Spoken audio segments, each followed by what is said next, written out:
ಓಂ ಗುರುರ್ಬ್ರಹ್ಮ ಗುರುರ್ವಿಷ್ಣು ಗುರುರ್ದೇವೋ ಮಹೇಶ್ವರ ಗುರು ಸಾಕ್ಷಾತ್ ಪರಂ ಬ್ರಹ್ಮ ತಸ್ಮೈ ಶ್ರೀ ಗುರವೇ ನಮಃ. ಇದಾದ ನಂತರ ಜನಮೇಜಯ ಉವಾಚ. ಜನಮೇಜಯ ಪ್ರಶ್ನೆ ಕೇಳ್ತಾ ಇದ್ದಾನೆ. ಅಯ್ಯೋ, ಇಷ್ಟೊತ್ತಿಗೆ ಇವತ್ತು ಕೇಳ್ತಾ ಇದ್ದ. ಏಕಚಕ್ರಾಂಗತಾಸ್ತೇತು ಕುಂತಿ ಪುತ್ರ ಮಹಾರಥಾ ಅತಃ ಪರಂ ದ್ವಿಜಶ್ರೇಷ್ಠ ಕಿಮಕುರ್ವತ ಪಾಂಡವ. ಅಲ್ಲಿ ಏಕಚಕ್ರಾಪುರಕ್ಕೆ ತಲುಪಿರುವ ಪಾಂಡವರು ಅಲ್ಲಿ ಏನು ಮಾಡಿದ್ದಾರೆ ಮುಂದೆ? ವೈಶಂಪಾಯನ ಉವಾಚ. ಏಕಚಕ್ರಾಂ ಗತಾಸ್ತೇತು ಕುಂತಿ ಪುತ್ರ ಮಹಾರಥಾ ಊಷುರ್ನಾತಿ ಚಿರಂ ಕಾಲಂ ಬ್ರಾಹ್ಮಣಸ್ಯ ನಿವೇಶನೆ ರಮಣೀಯಾನಿ ಪಶ್ಯಂತೋ ವನಾನಿ ವಿವಿಧಾನಿ ಚ ಪಾರ್ಥಿವಾನಪಿ ಚೋದ್ದೇಶಾನ್ ಸರಿತಶ್ಚ ಸರಂಸಿ ಚ ಚೇರುರ್ಭೈಕ್ಷಂ ತದಾ ತೇ ತು ಸರ್ವ ಏವ ವಿಷಾಂಪತೆ ಬಭೂವರ್ನಾಗರಾಣಾಂ ಚ ಸ್ವೈರ್ಗುಣೈಃ ಪ್ರಿಯದರ್ಶನಾಃ. ಅಲ್ಲಿ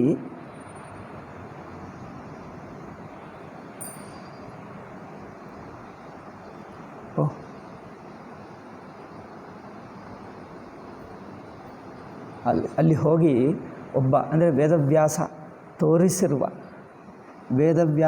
ತೋರಿಸಿ ಈ ಮನೆಯಲ್ಲಿ ಇರು ಎಂದು ಹೇಳಿ ಹೋದ. ಆದ್ದರಿಂದ ಅವರ ಮನೆಯಲ್ಲಿ ಇದ್ದು ಪಾಂಡವರು ಹೆಚ್ಚು ದಿವಸ ಇಲ್ಲ, ಅಂದರೆ ಕೆಲವು ತಿಂಗಳಿದ್ದಿರಬಹುದು ಅನಿಸುತ್ತೆ. ಕೆಲವು ತಿಂಗಳಲ್ಲಿದ್ದಾನೆ. ರಮಣೀಯಾನಿ ಪಶ್ಯಂತೋ ವನಾನಿ ವಿವಿಧಾನಿ ಚ. ಇಲ್ಲಿ ಕಾಡುಗಳೇಕೆ? ಓಹೋ, ಅಲ್ಲಿ ಸುತ್ತು ಊರು, ಅದು ಆ ಊರಿನ ಸುತ್ತು ಆ ಕಾಲದಲ್ಲಿ ನಗರಗಳಲ್ಲಿಯೂ ಕಾಡುಗಳು ಸರೋವರಗಳು ಇತ್ತೋ ಏನೋ, ಕೆರೆಗಳು ನಗರದಲ್ಲೇ ಇರುತ್ತಿತ್ತು. ಪೂರ್ವ ಕಾಲದಲ್ಲಿ ಬೆಂಗಳೂರಿನಲ್ಲೇ ಇತ್ತು. ಎಷ್ಟೋ ಕೆರೆಗಳು ಕಾಡುಗಳು ಇತ್ತು, ಮರಗಿಡಗಳೆಲ್ಲ. ಹಾಗೆ ಅವುಗಳನ್ನೆಲ್ಲ ನೋಡುತ್ತಾ ಆ ಊರಿನಲ್ಲೇ ತಿರುಗುತ್ತಾ ಪಾರ್ಥಿವಾನಪಿ ಚೋದ್ದೇಶಾನ್ ಸರಿತಶ್ಚ ಸರಂಸಿ ಚ. ಅಲ್ಲಿರುವ ಕೆಲವು ರಾಜರನ್ನು ಅಷ್ಟೇ ಪಾರ್ಥಿವಾನಪಿ ಚೋದ್ದೇಶಾನ್.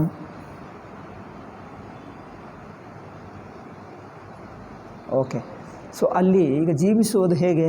ಊಟಕ್ಕೆ ಭಿಕ್ಷಾ ಮಾಡ್ಕೊಳ್ತಾ. ಚೇರುರ್ಭೈಕ್ಷಂ ತದಾ ತೇ ತು ಸರ್ವ ಏವ ವಿಷಾಂಪತೆ. ಅಲ್ಲಿ ಭಿಕ್ಷಾ ಮಾಡು. ಆ ಕಾಲದಲ್ಲಿ ನೋಡಿ, ಭಿಕ್ಷೆ ಯಾರೇ ಮಾಡಿಕೊಂಡರೆ ಉಪವಾಸ ಯಾರೂ ಇರುತ್ತಿರಲಿಲ್ಲ. ಊಟ ಇಲ್ಲದೆ ಸತ್ತು ಹೋಗಿರುವರು ಎಂದು ಅಲ್ಲಿ ಕೇಳಲಿಲ್ಲ. ಈ ಕಾಲದಲ್ಲಿ ಕೇಳಬಹುದು. ಈ ಕಾಲದಲ್ಲಿ ನಾಗರಿಕತೆ ಹೆಚ್ಚಾಗುವ ದಿವಸದಲ್ಲಿಯೂ ಊಟ ಇಲ್ಲದೆ ಸತ್ತು ಹೋಗರು ಕಂಡು ಬರ್ತಾ ಇದ್ದಾರೆ. ಈ ಕಾಲದಲ್ಲಿ ಬಡತನ ಇಲ್ಲ ಅಂತೆ, ಎಲ್ಲರೂ ಸಮಾನ, ಎಲ್ಲರಿಗೂ ಸರ್ಕಾರ ನೋಡ್ಕೊಳ್ತದೆ, ನಾಗರಿಕತೆ ತುಂಬ ದೊಡ್ಡದು. ಆದರೂ ಈ ಕಾಲದಲ್ಲಿ ಊಟ ಇಲ್ಲದೆ ಸತ್ತು ಹೋಗುವರಿದ್ದಾರೆ. ಆ ಕಾಲದಲ್ಲಿ ಎಲ್ಲಿ ಭಿಕ್ಷೆ ಮಾಡಿಕೊಂಡರೂ ಸಿಗ್ತಿತ್ತು. ಅಂದರೆ ಭಿಕ್ಷೆ ಮಾಡಿದ್ದವರಿಗೆ ಅನಾದರ ಮಾಡಲಿಲ್ಲ. ಊಟ, ಮಿಕ್ಕ ವಸ್ತುಗಳೆಂದರೆ ಬೇರೆ. ಊಟವನ್ನು ಕೇಳಿಕೊಂಡರೆ ಯಾರೂ ನಿರಾಕರಿಸುವುದಿಲ್ಲ. ನಿರಾಕರಿಸಿದ್ದರೆ ಪಾಪ ಎಂದು ಹೇಳಿದ್ದಾರೆ. ಊಟ ಕೊಟ್ಟರೆ ಅದೇ ಮನುಷ್ಯ ಯಜ್ಞ. ಪೂರ್ವಕಾಲದಲ್ಲಿ ಮನುಷ್ಯ ಯಜ್ಞ ಅಂದರೆ ಪಂಚಮಹಾಯಜ್ಞಗಳಲ್ಲಿ ಮನುಷ್ಯ ಯಜ್ಞ ಅಂದರೆ ಬಂದಿರುವವನಿಗೆ ಊಟ ಕೊಡುವುದು. ಅದು ಕೊಟ್ಟರೆ ಅದೇ ಒಂದು ದೊಡ್ಡದು. ಕೆಲವರಂದರೆ ಹೆಚ್ಚಿನ ಬ್ರಾಹ್ಮಣರು, ಕ್ಷತ್ರಿಯರು, ವೈಶ್ಯರು ಇಂಥವರು ತಾನು ಮಧ್ಯಾಹ್ನವೂ ಅಡಿಗೆ ಆದ ನಂತರ 12:30 1 ಗಂಟೆ ಅಷ್ಟರಲ್ಲಿ ತನ್ನ ಪೂಜಾ ನೈವೇದ್ಯ ಮಾಡಿ ಬಲಿವೈಶ್ವದೇವ ಎಂದು ಮಾಡುತ್ತಿದ್ದರು. ಎಲ್ಲರೂ ಮಾಡಬೇಕು, ಈ 3 ವರ್ಣದವರು. ಬಲಿವೈಶ್ವದೇವ ಮಾಡುವಾಗ ಆ ಸಮಯದಲ್ಲಿ ಬಾಗಿಲು ಹತ್ತಿರ ಬಂದು ಸ್ವಲ್ಪ ಹೊತ್ತು ನಿಂತಿರಬೇಕು, ಒಂದು 5-10 ನಿಮಿಷ. ಯಾರಾದರೂ ಅತಿಥಿಗಳು ಬಂದರ ಆ ಸಮಯಕ್ಕೆ ಯಾರೇ ಬರಲಿ ಅವರಿಗೆ ಅವರಿಗೆ ಅವಶ್ಯವಾಗಿ ಊಟ ಕೊಡಲೇಬೇಕು. ಅದಕ್ಕೋಸ್ಕರ ಅವರು ಮನೆ ಒಳಗೆ ಇರುವವರು ನೈವೇದ್ಯವಾದ ನಂತರ ಬಾಗಿಲು ಹತ್ತಿರ ಹೋಗಿ ನಿಂತುಕೊಳ್ತಿದ್ದರು. ಈಗಲೂ ಅಂಥ ಸಂಪ್ರದಾಯಗಳು ಗೃಹಸ್ಥರಿಲ್ಲ, ಆದರೆ ಕೆಲವು ಮಂದಿರಗಳಲ್ಲಿ ಇಟ್ಕೊಂಡರು. ತಮಿಳುನಾಡು ಮಂದಿರದಲ್ಲಿ ತೋರಿಸ್ತಾರೆ ಈಗಲೂ. ನಮ್ಮ ಫೇಸ್ಬುಕ್ನಲ್ಲಿ ನೋಡಿ, ಅವರು ಮಧ್ಯಾಹ್ನ ನೈವೇದ್ಯ ಎಲ್ಲ ಆದ ನಂತರ ಈಗ ಊಟಕ್ಕೆ ಬಡಿಸಬೇಕು ಎಲ್ಲರಿಗೆ. ಮಂದಿರಗಳಲ್ಲಿ ಯಾರು ಬಂದರೋ ಅವರೆಲ್ಲರಿಗೂ ಬಡಿಸ್ತಾರೆ. ಆ ನಿಯಮಕ್ಕೆ ಅನುಗುಣವಾಗಿ ಅವರು ಬಂದು ಹೋಗ್ತಾರೆ. ಅವರು ಬಂದು ಬಾಗಿಲ ಹತ್ತಿರ ಬಂದು ನಿಂತುಕೊಂಡು ಕೇಳುತ್ತಾರೆ ಬಾಯಿನಿಂದ. ಈಗಲೂ ಏನು ಸೆಲ್ಫೋನ್ನಲ್ಲಿ ಕಂಡು ಬರ್ತದೆ, ಕೇಳ್ತಾರೆ, ಯಾರಾದರೂ ಅತಿಥಿಗಳು ಊಟಕ್ಕೆ ಬಂದಿದ್ದಾರಾ ಎಂದು ಕೇಳ್ತಾರೆ. ಅಲ್ಲಿ ಯಾರಾದರೂ ನಿಂತುಕೊಂಡ್ರೆ ಸಾಕು, ಅವರನ್ನು ಕರ್ಕೊಂಡು ಹೋಗಿ ಊಟ ಅವಶ್ಯ ಕೊಡಬೇಕು. ಈಗಲೂ ಕೆಲವು ಮಂದಿರಗಳಲ್ಲಿ ಇಟ್ಕೊಂಡರೆ ಈಗಲೂ. ಅದು ಪೂರ್ವದಲ್ಲಿ ಎಲ್ಲ ಗೃಹಸ್ಥರಿಗಿದ್ದು. ಇಷ್ಟು ಇರುವಾಗ ಊಟಕ್ಕೋಸ್ಕರ ಯಾರು ಸತ್ತು ಹೋಗ್ತಾರೆ? ಆ ಕಾಲದಲ್ಲಿ ಊಟಕ್ಕೋಸ್ಕರ ಕೊಡುವುದು ಧರ್ಮ, ಕೊಡದಿದ್ದರೆ ಪಾಪ. ಯಾರೇ ಬರಲಿ ಅವರಿಗೆ ಕೊಡಬೇಕು. ಅದಿದ್ದಾಗ ಅಂಥ ಇರುವಾಗ ಪದ್ಧತಿ ಯಾರಿಗೆ ಏನು ಬಡತನ ಇರುವುದರಿಂದ ಸತ್ತು ಹೋಗೋ ಅಂಥದ್ದಿರಲಿಲ್ಲ, ಅಂಥದ್ದು ಇರಲಿಲ್ಲ. ಈಗ ಎಲ್ಲಿಯಾದರೂ ಊಟ ಸಿಗ್ತಿತ್ತು. ಅದರಿಂದ ಹೀಗೆ ಪಾಂಡವರು ಹೋಗಿ ಬ್ರಾಹ್ಮಣರ ಮನೆಯಲ್ಲಿ ಹೋಗಿ ಭಿಕ್ಷೆ ಮಾಡಿಕೊಂಡು ಬರುತ್ತಿದ್ದರು. ಬಭೂವರ್ನಾಗರಾಣಾಂಚ ಸ್ವೈರ್ಗುಣೈ ಪ್ರಿಯದರ್ಶನ. ಓ, ನಗರವಾಸಿಗಳಿಗೆ ಯಾರಿಗೆ ಗೊತ್ತಿಲ್ಲ ಅಂದ್ಕೊಂಡೆ. ಇಲ್ಲಿ ಹೇಳ್ತಾರೆ, ನಗರವಾಸಿಗಳಿಗೆ ಇವರು ಪ್ರಿಯದರ್ಶನ. ನಗರವಾಸಿಗಳು ಇವರಿಗೆ ನೋಡಲಿಕ್ಕೆ ಅತ್ಯಂತ ಇಷ್ಟವಾಗಿರುವ ಜನರಾಗಿದ್ದರಂತೆ. ಏಕೆಂದರೆ ತಮ್ಮ ತಮ್ಮ ಜಪ ಧ್ಯಾನ ಮಾಡಿಕೊಳ್ಳುವುದು, ಪೂಜಾ, ಯಾರ ಜೊತೆಗೆ ಜಗಳಕ್ಕಾಗಲಿ ಯಾವ ಕೆಲಸಕ್ಕಾದರೂ ಹೋಗುತ್ತಿರಲಿಲ್ಲ. ತನ್ನ ಕೆಲಸ ತಾನು ಮಾಡಿಕೊಳ್ಳುವುದು, ಭಿಕ್ಷಕ್ಕೆ ಹೋಗುವುದು, ಯಾರಾದರೂ ಕರೆದರೆ ಕೊಡು, ಜನರ ಜೊತೆಗೆ ಸಾಮಾನ್ಯವಾಗಿ ಮಾತಾಡುವುದೇ ಹೊರತು ಹೆಚ್ಚಿನ ಸಂಬಂಧವಿಟ್ಕೊಂಡಿಲ್ಲ. ಇರುವುದು ಎಷ್ಟು ಏನು ಮಾಡಿದ್ದರೋ ಒಳ್ಳೆಯದೇ ಮಾಡುತ್ತಿದ್ದರು. ಆದ್ದರಿಂದ ಜನರಿಗೆ ಎಷ್ಟು ಇಷ್ಟವಾಗಿದ್ದರಂತೆ. ಈ ಮಾರುವೇಷದಲ್ಲಿ ಇರುವ ಪಾಂಡವರು ಏಕಚಕ್ರ ನಗರದಲ್ಲಿ ನಿವೇದಯಂತಿ ಸ್ಮಚೇತೆ ಭೈಕ್ಷಂ ಕುಂತ್ಯಾ ಸದಾ ನಿಶಿ. ಆ ಭಿಕ್ಷ ತಂದು ಕುಂತಿಗೆ ಕೊಡುತ್ತಿದ್ದರು. ತಯಾ ವಿಭಕ್ತಾನ್ ಭಾಗಾಂಸ್ತೆ ಭುಂಜತೆ ಸ್ಮ ಪೃಥಕ್ ಪೃಥಕು. ಬಂದು ತಾಯಿಗೆ ಅಂದರೆ 5 ಜನರು ಭಿಕ್ಷ ತಂದು ಒಟ್ಟಿಗೆ ಕುಂತಿಗೆ ಕೊಡುವುದು. ಆ ಕುಂತಿ ಅದೆಲ್ಲ ತಗೊಂಡು ಎಲ್ಲರಿಗೆ ಹಂಚಿ, ಏಕೆಂದರೆ ಒಬ್ಬೊಬ್ಬರ ಮನೆಯಲ್ಲಿ ಒಂದೊಂದು ಬಗೆ ಇರುತ್ತದೆ ಅಲ್ಲವೇ. ಒಬ್ಬೊಬ್ಬರು 2-3 ಮನೆ 4 ಮನೆ ತಿರುಗಬಹುದು. ಆದ್ದರಿಂದ 5 ಜನರಿಗೆ ಸಿಕ್ಕಿತು ಅಂದರೆ ಅಯ್ಯೋ ಇಷ್ಟಾಗ್ತದೆ, ಬೇಕಾದಷ್ಟು ಆಗ್ತದೆ ಎಲ್ಲರಿಗೆ. ಇನ್ನೊಬ್ಬರು ಎಕ್ಸ್ಟ್ರಾ ಕುಂತಿ ಒಬ್ಬಳೇ ಅಲ್ಲವೇ, ಅವರಿಗೆ ಕುಂತಿಗೆ ಅದನ್ನೇ ಎಲ್ಲ ಸೇರಿಸಿಬಿಟ್ಟು 5 ಜನರಿಗೆ ಹಂಚಿಕೊಡುವುದು. ತಥಾ ವಿಭಾಗಾನ್ ವಿಭಕ್ತಾನ್ ಭಾಗಾಂಸ್ತೆ ಭುಂಜತೆ ಸ್ಮ ಪೃಥಕ್ ಪೃಥಕು. ಅರ್ಧಂತೆ ಭುಂಜತೆ ವೀರ ಸಹ ಮಾತ್ರ ಪರಂತಪ. ಅರ್ಧಂ ಭೈಕ್ಷಸ್ಯ ಸರ್ವಸ್ಯ ಭೀಮೋ ಭುಂಕ್ತೆ ಮಹಾಬಲಃ. ಅದು ತಂದಿರುವ ಭಿಕ್ಷವನ್ನೆಲ್ಲ ಅರ್ಧ ಮಾಡುತ್ತಿದ್ದಳಂತೆ ಕುಂತಿ. ಅರ್ಧ ಮಾಡಿ ಅರ್ಧದಲ್ಲಿ 5 ಜನರು ತಿನ್ನುತ್ತಿದ್ದರು. 4 ಅಣ್ಣ ತಮ್ಮಂದಿರು ಪ್ಲಸ್ ಕುಂತಿ. 4 ಅಣ್ಣ ತಮ್ಮಂದಿರು, ಕುಂತಿ, ಈ 5 ಜನರಿಗೆ ಅರ್ಧ. ಈಗ ಮಿಕ್ಕ ಅರ್ಧನೇ ಭೀಮನಿಗೆ ಒಬ್ಬನಿಗೆ ಅರ್ಧ. ನೋಡಿ ಇಲ್ಲಿ ನೋಡಿ, ಶ್ಲೋಕ ಹಾಗೇ ಇದೆ. ಅರ್ಧಂತೆ ಭುಂಜತೆ ವೀರಾಹ ಸಹ ಮಾತ್ರ ಪರಂತಪ. ತಾಯಿ ಜೊತೆಗೆ ಮಿಕ್ಕ 5 ಜನರು ಅದರಲ್ಲಿ ಅರ್ಧಂ ಭಿಕ್ಷದ ಅರ್ಧ ತಿನ್ನುವುದು. ಅರ್ಧಂ ಭೈಕ್ಷಸ್ಯ ಸರ್ವಸ್ಯ, ಇಡೀ ಭಿಕ್ಷದ ಅರ್ಧ ಭೀಮನೊಬ್ಬನಿಗೆ. ಭೀಮೋ ಭುಂಕ್ತೆ ಮಹಾಬಲಃ. ಅಷ್ಟು ತಿನ್ನದಿದ್ದರೆ ಅವರಿಗೆ ಶಕ್ತಿ ಸಾಕಾಗಲ್ಲ ಅಲ್ಲವೇ, ಅವರು ದೊಡ್ಡವರನ್ನು ಸಾಯಿಸಬೇಕು. ತಥಾತು ತೇಷಾಂ ವಸತಾಂ ತತ್ರ ರಾಜನ್ ಮಹಾತ್ಮನಾಂ ಅತಿಚಕ್ರಾಮ ಸುಮಹಾನ್ ಕಾಲೋತ ಭರತ ಋಷಭ. ಹಾಗೆ ತಿನ್ನುತ್ತಾ ನಗರವಾಸಿ ಜೊತೆಗೆ ಸ್ನೇಹದಿಂದ ಇರುತ್ತಾ ತಮ್ಮ ಕೆಲಸಗಳು, ನಿತ್ಯ ಕರ್ಮಗಳು, ಅನುಷ್ಠಾನಗಳು, ಜಪ ಪೂಜಾ, ನಿತ್ಯಾಗ್ನಿಹೋತ್ರಗಳು ಮಾಡಿಕೊಳ್ತಾ ಹಾಗೆಯೇ ಕೆಲವು ತಿಂಗಳಿದ್ದರು. ಸುಮಹಾನ್ ಕಾಲೋ, ಅಯ್ಯೋ ಸ್ವಲ್ಪ ಅಲ್ಲ ತುಂಬ ಕಾಲ ಇದ್ದರು ಹೇಳ್ತಾ ಇದ್ದಾರೆ. ಸುಮಹಾನ್ ಕಾಲ ಅಂದರೆ ದೀರ್ಘಕಾಲ, ಮತ್ತು ಎಷ್ಟು ತಿಂಗಳೋ ಗೊತ್ತಿಲ್ಲ. ಅಲ್ಲೇ ಕಾಡಿನಲ್ಲಿ ಅವರೇನು ಹಿಡಿಂಬಾಸುರನನ್ನು ಸಾಯಿಸಿದ ನಂತರ ಹಿಡಿಂಬ ಜೊತೆಗೆ ಅಲ್ಲಿ ಕೆಲವು ತಿಂಗಳಿದ್ದರು. ಈಗ ಇಲ್ಲಿ ಕೆಲವು ತಿಂಗಳಿರುತ್ತಾರೆ. ಐ ಥಿಂಕ್ 1 ವರ್ಷ ಆಯಿತೋ 2 ವರ್ಷನೋ ಗೊತ್ತಿಲ್ಲ. ಸುಮಹಾನ್ ಕಾಲ ಅಂದರೆ ಯಾರೂ ಹೇಳ್ತಾ ಇಲ್ಲವೇ, ಏಕೆ, ಎಷ್ಟು ಕಾಲ? ಬಹುತ್ ಸಮಯ ಬೀತ್ ಗಯಾ ಅಷ್ಟೇ. ಎಷ್ಟು ದಿವಸ ಕಾಲ ಎಂದು ಹೇಳಲಿಲ್ಲ. ಆಯಿತು, ಮುಂದೆ ಗೊತ್ತಾಗ್ತದೆ. ತಥಾತು ತೇಷಾಂ. ಓಕೆ. ತತಃ ಕದಾಚಿತ್ ಭೈಕ್ಷಾಯ ಗತಾಸ್ತೆ ಭರತ ಋಷಭ. ಹಾಗೆ ಒಂದು ದಿವಸ ಇದೇನೋ ವಿಶೇಷ ಘಟನೆ ನಡೆಯುತ್ತಂತೆ. ಒಂದು ದಿವಸ ಈ 5 ಜನರು ಭಿಕ್ಷಕ್ಕೋಸ್ಕರ ಹೋದರು, ಹೊರಗೆ ಹೋದರು 5 ಜನರು. ಕದಾಚಿತ್ ಭೈಕ್ಷಾಯ ಗತಾಸ್ತೆ ಭರತ ಋಷಭ ಸಂಗತ್ಯ ಭೀಮಸೇನಸ್ತು ತತ್ರಾಸ್ತೆ ಪೃಥಯಾ ಸಹ. ಅಯ್ಯೋ, 4 ಜನರೇ ಹೋದರಂತೆ, 5 ಹೋಗಲಿಲ್ಲ. ಕುಂತಿಗೆ ಸಹಾಯಕವಾಗಿರಬೇಕು ಎಂದು ಭೀಮ ಕುಂತಿ ಜೊತೆಗೆ ಇದ್ದಾನೆ. ಮಿಕ್ಕ ಮಿಕ್ಕ 4 ಜನರೇ ಭಿಕ್ಷಕ್ಕೆ ಹೋದರಂತೆ. ಸಂಗತ್ಯ ಭೀಮಸೇನಸ್ತು ತತ್ರಾಸ್ತೆ ಪೃಥಯಾ ಸಹ ಅಥಾರ್ತಿಜಂ ಮಹಾಶಬ್ದಂ ಬ್ರಾಹ್ಮಣಸ್ಯ ನಿವೇಶನೆ ಭೃಶಮುತ್ಪತಿತಂ ಘೋರಂ ಕುಂತೀಶುಶ್ರಾವ ಭಾರತ ಅಥ ಆರ್ತಿಜಂ ಮಹಾಶಬ್ದಂ. ಆ ಮನೆಯಲ್ಲೇ ಇರುವಾಗ ಭೀಮ ಇದ್ದಾನೆ, ಕುಂತಿ ಇದ್ದಾಳೆ. ಆವಾಗ ಒಂದು ದಿವಸ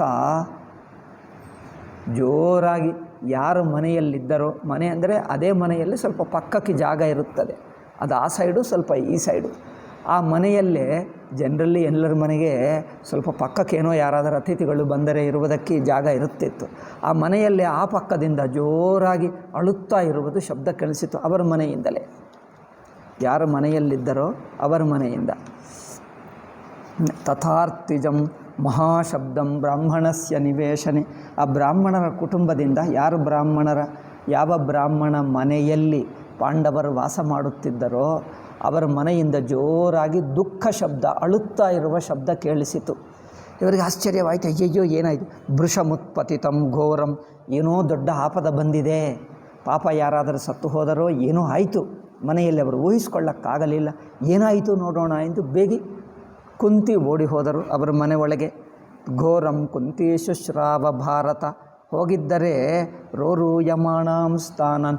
ಮನೆಯಲ್ಲಿ ಎಲ್ಲರೂ ಅಳುತ್ತಾ ಇದ್ದಾರೆ. ಮನೆಯಲ್ಲಿ ಯಾರಿದ್ದಾರೆ? 4 ಜನರು, ಪತಿ ಪತ್ನಿ 2 ಸಣ್ಣ ಮಕ್ಕಳು, 4 ಜನರು ಅಳುತ್ತಾ ಇದ್ದಾರೆ. ದೃಷ್ಟ್ವಾ ಪರಿದೇವಯತಶ್ಚ ಸಾ ಕಾರುಣ್ಯಾತ್ ಸಾಧುಭಾವಾಚ್ಚ. ಕರುಣದಿಂದ, ಸಾಧುಭಾವ ಅಂದರೆ ಸಾಧು ಸ್ವಭಾವದಿಂದ, ಕರುಣೆಯಿಂದ, ಅಯ್ಯೋ ಪಾಪ ಅವರು ಏನು ತೊಂದರೆ ನೋಡೋಣ, ತಿಳ್ಕೊಳ್ಳೋಣ. ಏಕೆಂದರೆ ಜನರು ಕರುಣಾ ಸ್ವಭಾವ ಇರುವವರು. ಎಲ್ಲೋ ದಾರಿಯಲ್ಲಿ ಹೋಗ್ತಾ ಇದ್ದರೆ ಇನ್ನೊಬ್ಬರು ಏನಾದರೂ ಅಳುತ್ತಾ ಇದ್ದರು, ಬಿದ್ದಿದ್ದರು, ತೊಂದರೆ ಕಂಡು ಬಂದರೆ ನಿಂತಿದ್ದು ನೋಡಿ ಅವ್ರಿಗೇನಾದರೂ ಬೇಕಾ, ಏನಾದರೂ ತೊಂದರೆ ಇದ್ದರೆ ಸಹಾಯ ಮಾಡುವುದ ನೋಡಿ ಮಾಡ್ತಾರೆ. ಹಾಗೆ ಕುಂತಿಗೆ ಹಾಗೆ ಕರುಣಾ ಸ್ವಭಾವ ಇರುವುದರಿಂದ ಅಯ್ಯೋ ಏನೋ ತೊಂದರೆ ಇದೆ ಅಂದರೆ ತಕ್ಷಣವೇ ಅಲ್ಲಿ ಹೋಗಿ ನಿಂತ್ಕೊಂಡು ನೋಡಿದರು. ಅವರು ಏನು ಹೇಳ್ತಾ ಇದ್ದಾರೆ, ಏನು ತೊಂದರೆ ಅಂತೆ ಕೇಳೋಣ. ಕಾರುಣ್ಯಾತ್ ಸಾಧುಭಾವಾಶ್ಚ ಕುಂತಿ ಆಜಂಚ ಚಕ್ಷಮೇ. ಆಜನ್ ಕುಂತಿ ಇಲ್ಲಿ ಕಾರುಣ್ಯಾತ್ ಸಾಧುಭಾವಾಶ್ಚ ದೇವಿ ರಾಜನ್ನ ಚಕ್ಷಮೆ. ಕುಂತಿ ಇಲ್ಲಿ ಸೇರಿಸಿದ್ದೇಕೆ ರಾಜನ್ನ ಚಕ್ಷಮೆ, ಅದು ಚೆನ್ನಾಗಿದೆ. ಸೇರಿಸಿರುವುದರಿಂದ ರಾಜನ್ ಅಂದರೆ ಜನಮೇಜಯ. ಓ ರಾಜರೇ, ಕುಂತಿ ಮಾತ್ರ ಅವರ ದುಃಖವನ್ನು, ಅವರು ಅಳುತ್ತಿದ್ದನ್ನು ಕೇಳಿ ಅವರಿಗೆ ತಡೆಯೋಕ್ಕಾಗಲಿಲ್ಲ, ಸಹಿಸ್ಕೊಳ್ಳೋಕ್ಕಾಗಲ್ಲ. ಅಯ್ಯೋ ಪಾಪ ಇಷ್ಟು ದುಃಖ ಏನಾಯಿತು, ಇವರಿಗೆ ಏಕೆ ಅಳುತ್ತಾ ಇದ್ದಾರೆ ಅನಿಸಿತು. ಅಲ್ಲೇ ಸ್ವಲ್ಪ ನಿಂತುಕೊಂಡು ಮತ್ಯಮಾನೇವ ದುಃಖೇನ ಹೃದಯೇನ. ಕುಂತಿಕಿ ಸ್ವಲ್ಪ ಕರುಣದಿಂದ, ದಯದಿಂದ ಅವಳಿಗೂ ಸ್ವಲ್ಪ ವಿಷಾದ ಅನಿಸಿತು. ಅಯ್ಯೋ ಪಾಪ ಇವರಿಗೆ ಏನೋ ಆಯಿತೇ ಎಂದು ದಯದಿಂದ, ಅಯ್ಯೋ ಇವರಿಗೇನೋ ತೊಂದರೆ ಆಯಿತೇ ಎಂದು. ಮತ್ಯಮಾನೇವ ದುಃಖೇನ ಹೃದಯೇನ ಪೃಥಾತತಃ ಉವಾಚ ಭೀಮಂ ಕಲ್ಯಾಣಿ ಕೃಪಾನ್ವಿತ ಮಿದಂ ವಚಃ. ಆ ಶಬ್ದ ಕೇಳಿದಾಗ ಇಲ್ಲಿಂದಲೇ ಅಲ್ಲಿಗೆ ಹೋಗಲಿಲ್ಲ, ಐ ಥಿಂಕ್ ಮನೆಗೆ ಹೋಗಲಿಲ್ಲ, ಇಲ್ಲೇ ಅವರ ಅಳುವುದು ಇಲ್ಲಿಗೆ ಕೇಳಿಸಿತು. ಇವರು ಮನೆಯಲ್ಲಿರುವಾಗಲೇ ಕೇಳಿಸಿತು. ಕೇಳಿಸಿದ್ದಾಗ ಭೀಮನನ್ನು ಹೇಳ್ತಾರೆ, ಕುಂತಿ ಭೀಮನಿಗೆ ಹೇಳ್ತಾ ಇದ್ದಾಳೆ, ವಸಾಮಸ್ಸು ಸುಖಂ ಪುತ್ರ ಬ್ರಾಹ್ಮಣಸ್ಯ ನಿವೇಶನೆ. ಅಯ್ಯೋ ಈ ಭೀಮ, ನಾವು ಇಷ್ಟು ದಿವಸ ಸುಖವಾಗಿ ಏನು ತೊಂದರೆ ಇಲ್ಲದೆ ಅವರ ಮನೆ ಕೊಟ್ಟರು ನಮಗೆ ಫ್ರೀಯಾಗಿ. ಆ ಕಾಲದಲ್ಲಿ ಬಾಡಿಗೆ ಏನಿರಲಿಲ್ಲ, ಯಾರೇ ಬಂದರೂ ಇರುವುದಷ್ಟೇ, ಬಾಡಿಗೆ ಎಂಬುದು ಪ್ರಶ್ನೆಯೇ ಇಲ್ಲ. ಈ ಬಾಡಿಗೆಲ್ಲ ಈ ಕಾಲದ ಬುದ್ಧಿ. ಎಲ್ಲವೂ ಕಮರ್ಷಿಯಲ್ ಮಾಡಿಬಿಟ್ಟರು, ಎಲ್ಲ ವ್ಯಾಪಾರ ಬುದ್ಧಿ. ಎಲ್ಲಿ ವ್ಯಾಪಾರವು ಹೆಚ್ಚಾಯಿತೋ ಪ್ರತಿಯೊಂದು ಮಾರುವುದು, ಪ್ರತಿಯೊಂದು ಮಾರುವುದೇ. ಊಟ ಮಾರುವುದು, ಊಟ ಮಾರಿದ್ದರೆ ಮಹಾಪಾಪ ಎಂದು ಹೇಳಿದ್ದಾರೆ. ಊಟ ಮಾರುವುದು ಬರೀ ಈ ಕಾಲದಲ್ಲಿ ಪಾಪ ಮಾಡುವುದೇ ದೊಡ್ಡ ಗರ್ವ. ಅವ್ರು ಹೇಳ್ಕೊಡ್ತಾರೆ, ಅಯ್ಯೋ ದೊಡ್ಡ ಮಾರ್ಕೆಟಿಂಗ್ ಮಾಡ್ತೀವಿ, ಹಣ ಬರುತ್ತೆ. ನಾಚಿಕೆನೇ ಇಲ್ಲ, ಏಕೆ ಪಾಪಾತ್ಮರೆಲ್ಲರೂ. ಆದ್ದರಿಂದ ಇವರು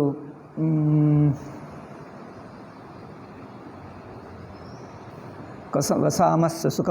ಅವರ ಮನೆಯಲ್ಲಿ ನಾವು ಸುಖವಾಗಿದ್ದೇವೆ, ನಮಗೆ ಅವರು ಏನು ತೊಂದರೆ ಕೊಡದೆ ನಾವು ಮನೆಯಲ್ಲಿ ಇಟ್ಟುಕೊಂಡು ನಮಗೆ ಇಷ್ಟು ಸುಖವಾಯಿತಲ್ಲ, ಏನು ತೊಂದರೆ ಆಯಿತು. ಪಾಪ ಅವರ ಕಷ್ಟವಿದ್ದರೆ ನಾವು ಹೋಗಿ ಅವರಿಗೆ ಸಹಾಯ ಮಾಡಲೇಬೇಕು. ಸೊ ಅಜ್ಞಾತ ವಸಾಮಸು ಸುಖಂ ಪುತ್ರ ಬ್ರಾಹ್ಮಣಸ್ಯ ನಿವೇಶನೆ. ಇವರು ಮನೆಯಲ್ಲಿ ನಾವು ಇಷ್ಟು ದಿವಸ ಇದ್ದೀವಲ್ಲ, ಏನು ತೊಂದರೆ ಇಲ್ಲದೆ ಅಜ್ಞಾತ ಧಾರ್ತರ ಇಲ್ಲಿರುವುದರಿಂದ ನಮಗೆ ವೇದವ್ಯಾಸನೇ ಕೊಟ್ಟಿರುವ ಸಲಹಾ, ಈ ಕಾಡಿನಲ್ಲಿ ಎಷ್ಟು ದಿವಸ ಇಲ್ಲೆಲ್ಲೇ ತಿರುಗುತ್ತಾ ಇದ್ದೀರಿ, ನೀವು ಅಲ್ಲಿಗೆ ಬನ್ನಿ, ನಿಮಗೇನು ತೊಂದರೆ ಇಲ್ಲ, ಯಾರಿಗೂ ಗೊತ್ತಾಗಲ್ಲ, ನೀವು ಸುಖವಾಗಿರಬಹುದು. ಇನ್ನೊಂದು ನಿಮಗೆ ಮುಂದೆ ಒಂದು ಒಳ್ಳೆಯ ಕಾಲ ಬರುತ್ತದೆ, ಏನದು ಒಂದು ಅದೃಷ್ಟ ಯೋಗ ಸುಯೋಗ ಬರುತ್ತದೆ, ಆವಾಗ ನೀವು ಪಬ್ಲಿಕ್ಕು ಹೊರಗೆ ಗೊತ್ತಾಗಬಹುದು. ಈಗ ಬೇಡ, ನಿಮಗೇನು ಚಿಂತಬೇಡಿ, ನಿಮ್ಮ ಮಕ್ಕಳು ದೀರ್ಘಾಯುಷ್ಯ ಜನರು, ಇವರಿಗೆ ಮರಣವಿಲ್ಲ ಎಂದು ವ್ಯಾಸ ಕುಂತಿಗೆ ಹೇಳಿ ಹೋದನಲ್ಲ ಅಲ್ಲಿ ಕಾಡಿನಲ್ಲಿರುವಾಗ. ಆದ್ದರಿಂದ ಅಜ್ಞಾತ, ಅದರಿಂದ ಅವರು ಹೇಳ್ತಾರೆ ದುರ್ಯೋಧನನಿಗೆ ಗೊತ್ತಾಗದೆ ಅಂದರೆ ನಿಶ್ಚಿಂತವಾಗಿದ್ದೇವೆ ಅಂದರೆ ದುರ್ಯೋಧನ ನೋಡ್ತಾನೋ ಹೆದರಬೇಕಾಗಿಲ್ಲ. ಅದಕ್ಕೋಸ್ಕರನೇ ಕಾಡಿನಲ್ಲಿದ್ದರು, ಕಾಡಿನಲ್ಲಿ ತಿರುಗಿದ್ದಾರೆ, ಒಂದು ಜಾಗ ಇಲ್ಲ, ಹುಡುಕ್ತಾರೋ ಏನೋ ಧೃತರಾಷ್ಟ್ರ ಆ ದುರ್ಯೋಧನಾದಿ.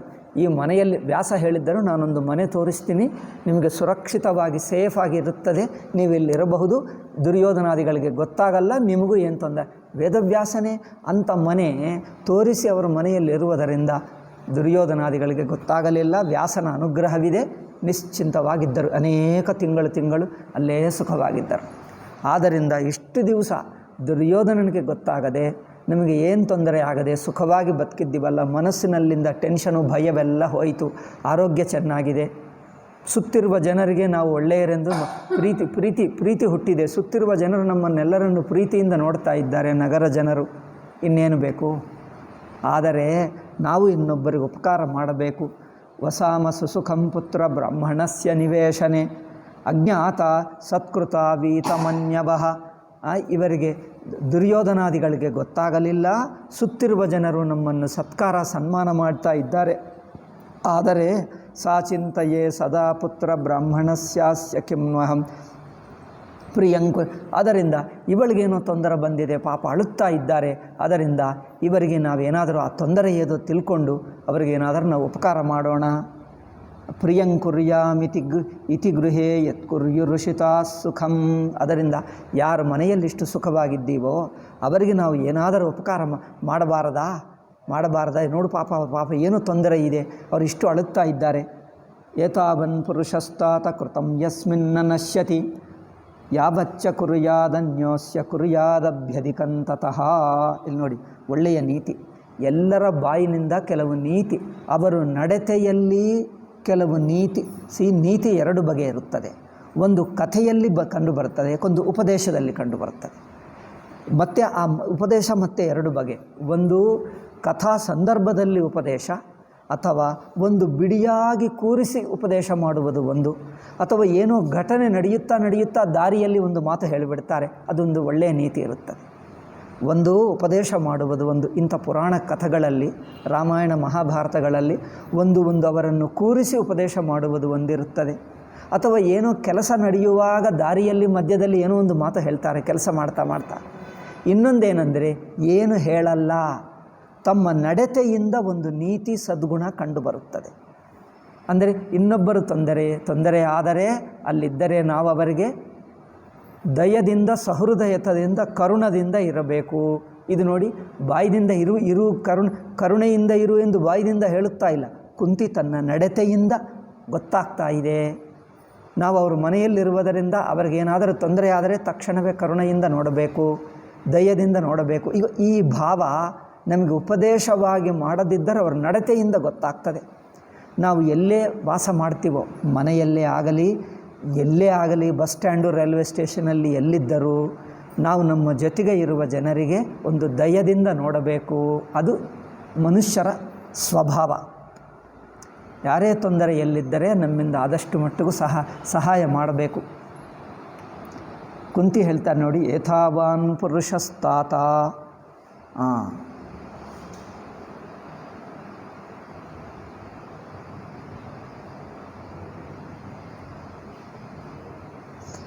ಇನ್ನೊಬ್ಬರು ನಮಗೆ ಮಾಡಿರುವ ಉಪಕಾರವನ್ನು, ಅದು ಉಪಕಾರ ತಗೊಂಡಿದ್ದು ಮತ್ತೆ ವಾಪಸ್ ಅವರಿಗೆ ಕೊಡಬೇಕು, ಇಲ್ಲದಿದ್ದರೆ ಋಣ ನಮ್ಮ ಮೇಲೆ ಇದ್ದು ಬಿಡ್ತವೆ.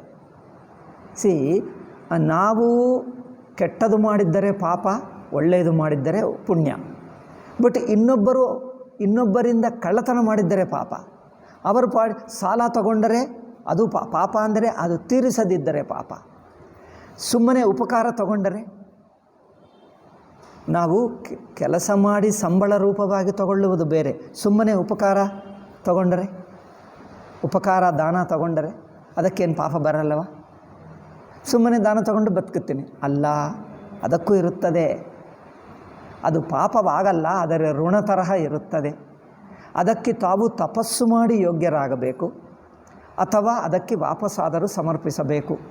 ತಪಸ್ಸು ಮಾಡಿ, ತಪಸ್ಸಂದರೆ ತಪಸ್ಸಿನಿಂದ ಮತ್ತೆ ಪುಣ್ಯಬಲ ಇನ್ನೊಬ್ಬರಿಗೆ ಕೊಡಬೇಕು. ಇನ್ನೊಬ್ಬರಿಂದ ದಾನ ತಗೊಂಡರೆ ಅದಕ್ಕೆ ನಾವು ತಪಸ್ಸು ಮಾಡಿ ಜಪ, ದಾನ, ಜಪ, ಪೂಜಾ, ಉಪವಾಸ ಮುಂತಾದವರು ತಮ್ಮಿಂದ ಯಾವುದಾಗುತ್ತದೋ ಜಪ ಧ್ಯಾನಾದಿಗಳು ಯಾವುದು ಮಾಡ್ತೀವೋ ಅದು ಮಾಡಿದ್ದರೆ ನಮ್ಮ ಪುಣ್ಯ ಅವರಿಗೆ ಹೋಗುತ್ತದೆ ಅಲ್ಲವೇ? ಮತ್ತು ಇಲ್ಲದಿದ್ದರೆ ಸುಮ್ಮನೆ ತಗೊಳ್ಳುವುದೇಕೆ? ಅದು ಋಣ ಇದ್ದು ಬಿಡ್ತದೆ. ಅಂಥದ್ದು ಏನೂ ತಪಸ್ಸು ಮಾಡದೆ ಸುಮ್ಮನೆ ತಗೊಂಡು ಅದೇನು ಇನ್ನೊಬ್ಬರ ಉಪಕಾರವನ್ನು ಸ್ವೀಕರಿಸಿ ಸೋಮಾರಿಯಾಗಿ ತಿನ್ನುವವನಿಗೆ ಅದು ಭಾರ ಆಗುತ್ತದೆ. ಮುಂದಿನ ಜನ್ಮ ಎಲ್ಲವರು ಗುಲಾಮಿ ಆಗ್ತಾನೆ.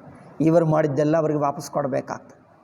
ಯಾಕಂದರೆ ಯಾವುದು ಸುಮ್ಮನೆ ಬರಲ್ಲ, ಅದನ್ನು ನೆನಪಿಟ್ಕೊಂಡು. ಯಾವುದು ಫ್ರೀಯಾಗಿ ಬರಲ್ಲ. ಈ ಕಾಲದಲ್ಲಿ ಸರ್ಕಾರ ಫ್ರೀಯಾಗಿ ಕೊಡ್ತದೆ, ಅವರು ಫ್ರೀಯಾಗಿ, ಯಾರೂ ಫ್ರೀಯಾಗಿ ಕೊಡಲ್ಲ. ಕೊಟ್ಟಿದ್ದಕ್ಕೆ ತಗೊಂಡು ನಾವು ಮತ್ತೊಂದು ಉಪಕಾರ ಇನ್ನೊಬ್ಬರಿಗಾದರೂ ಮಾಡಬೇಕು, ಅಥವಾ ಅವರಿಗೆ ಹೇಗಾದರೂ ತೀರಿಸಬೇಕು. ಮತ್ತೆ ನಾವು ಇನ್ನೇನು ಸಂಪಾದನೆ ಮಾಡಿ ನಾವು ಒಬ್ಬರಿಂದ ತಗೊಂಡರೆ ನಮಗಿಂತ ಇನ್ನೊಬ್ಬರು ಬಡವರಿದ್ದರೆ ಅವರಿಗಾದರೂ ಕೊಡಬೇಕು. ಹೇಗಾದರೂ ಯಾವುದೇ ಒಂದು ರೂಪವಾಗಿ ಇನ್ನೊಬ್ಬರಿಗೆ ಉಪಕಾರ. ಅದಕ್ಕೋಸ್ಕರ ದಾನ ಎನ್ನುವುದು ಎಲ್ಲರ ಧರ್ಮ. ನಾವು ಸಂಪಾದನೆ ಮಾಡಿಕೊಂಡರೆ ಅಥವಾ ನಾವು ದಾನ ತಗೊಂಡರೆ, ಕಷ್ಟದಲ್ಲಿ ಯಾರಾದರೂ ನಮಗೆ ಕೊಟ್ಟರೆ ಉಪಕಾರ, ಇವೆಲ್ಲಕ್ಕೆ ಮತ್ತೆ ಇನ್ನೊಬ್ಬರಿಗೆ ಮಾಡುತ್ತಲೇ ಇರಬೇಕು.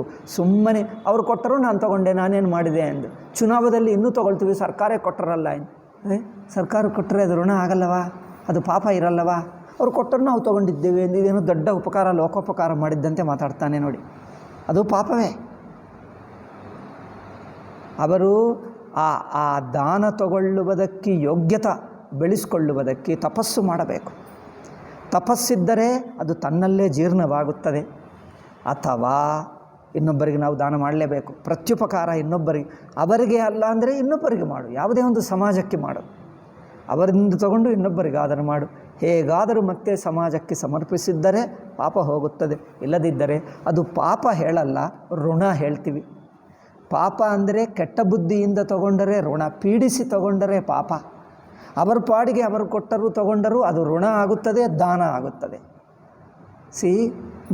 ನಾನು ವಾಪಸ್ ಕೊಡ್ತೀನಿ ಎಂದು ಕೇಳಿ ತಗೊಂಡರೆ ಋಣ ಆಗುತ್ತದೆ, ಅವರ ಪಾಡಿಗೆ ಅವರು ಕೊಟ್ಟರೆ ಅದು ದಾನ ಆಗುತ್ತದೆ. ಈ ಎರಡೂ ನಮ್ಮ ಮೇಲೆ ಭಾರ. ಮತ್ತು ಯಾವುದೋ ಒಂದು ಬಗೆಯಾಗಿ ಇನ್ನೊಬ್ಬರಿಗೆ ಪ್ರತ್ಯುಪಕಾರ ಮಾಡಿ ಬಿಡಲೇಬೇಕು. ಸೋಮಾರಿಯಾಗಿ ತಿಂದರೆ ಅವ್ರು ಕೊಟ್ಟರೂ ನಾನು ತಗೊಂಡೆ, ನಂದೇನು ತಪ್ಪು? ಈ ಕಾಲದಲ್ಲಿ ಈ ಶಾಸ್ತ್ರ ಬುದ್ಧಿ ಹೋಯಿತು ಜನರಿಗೆ.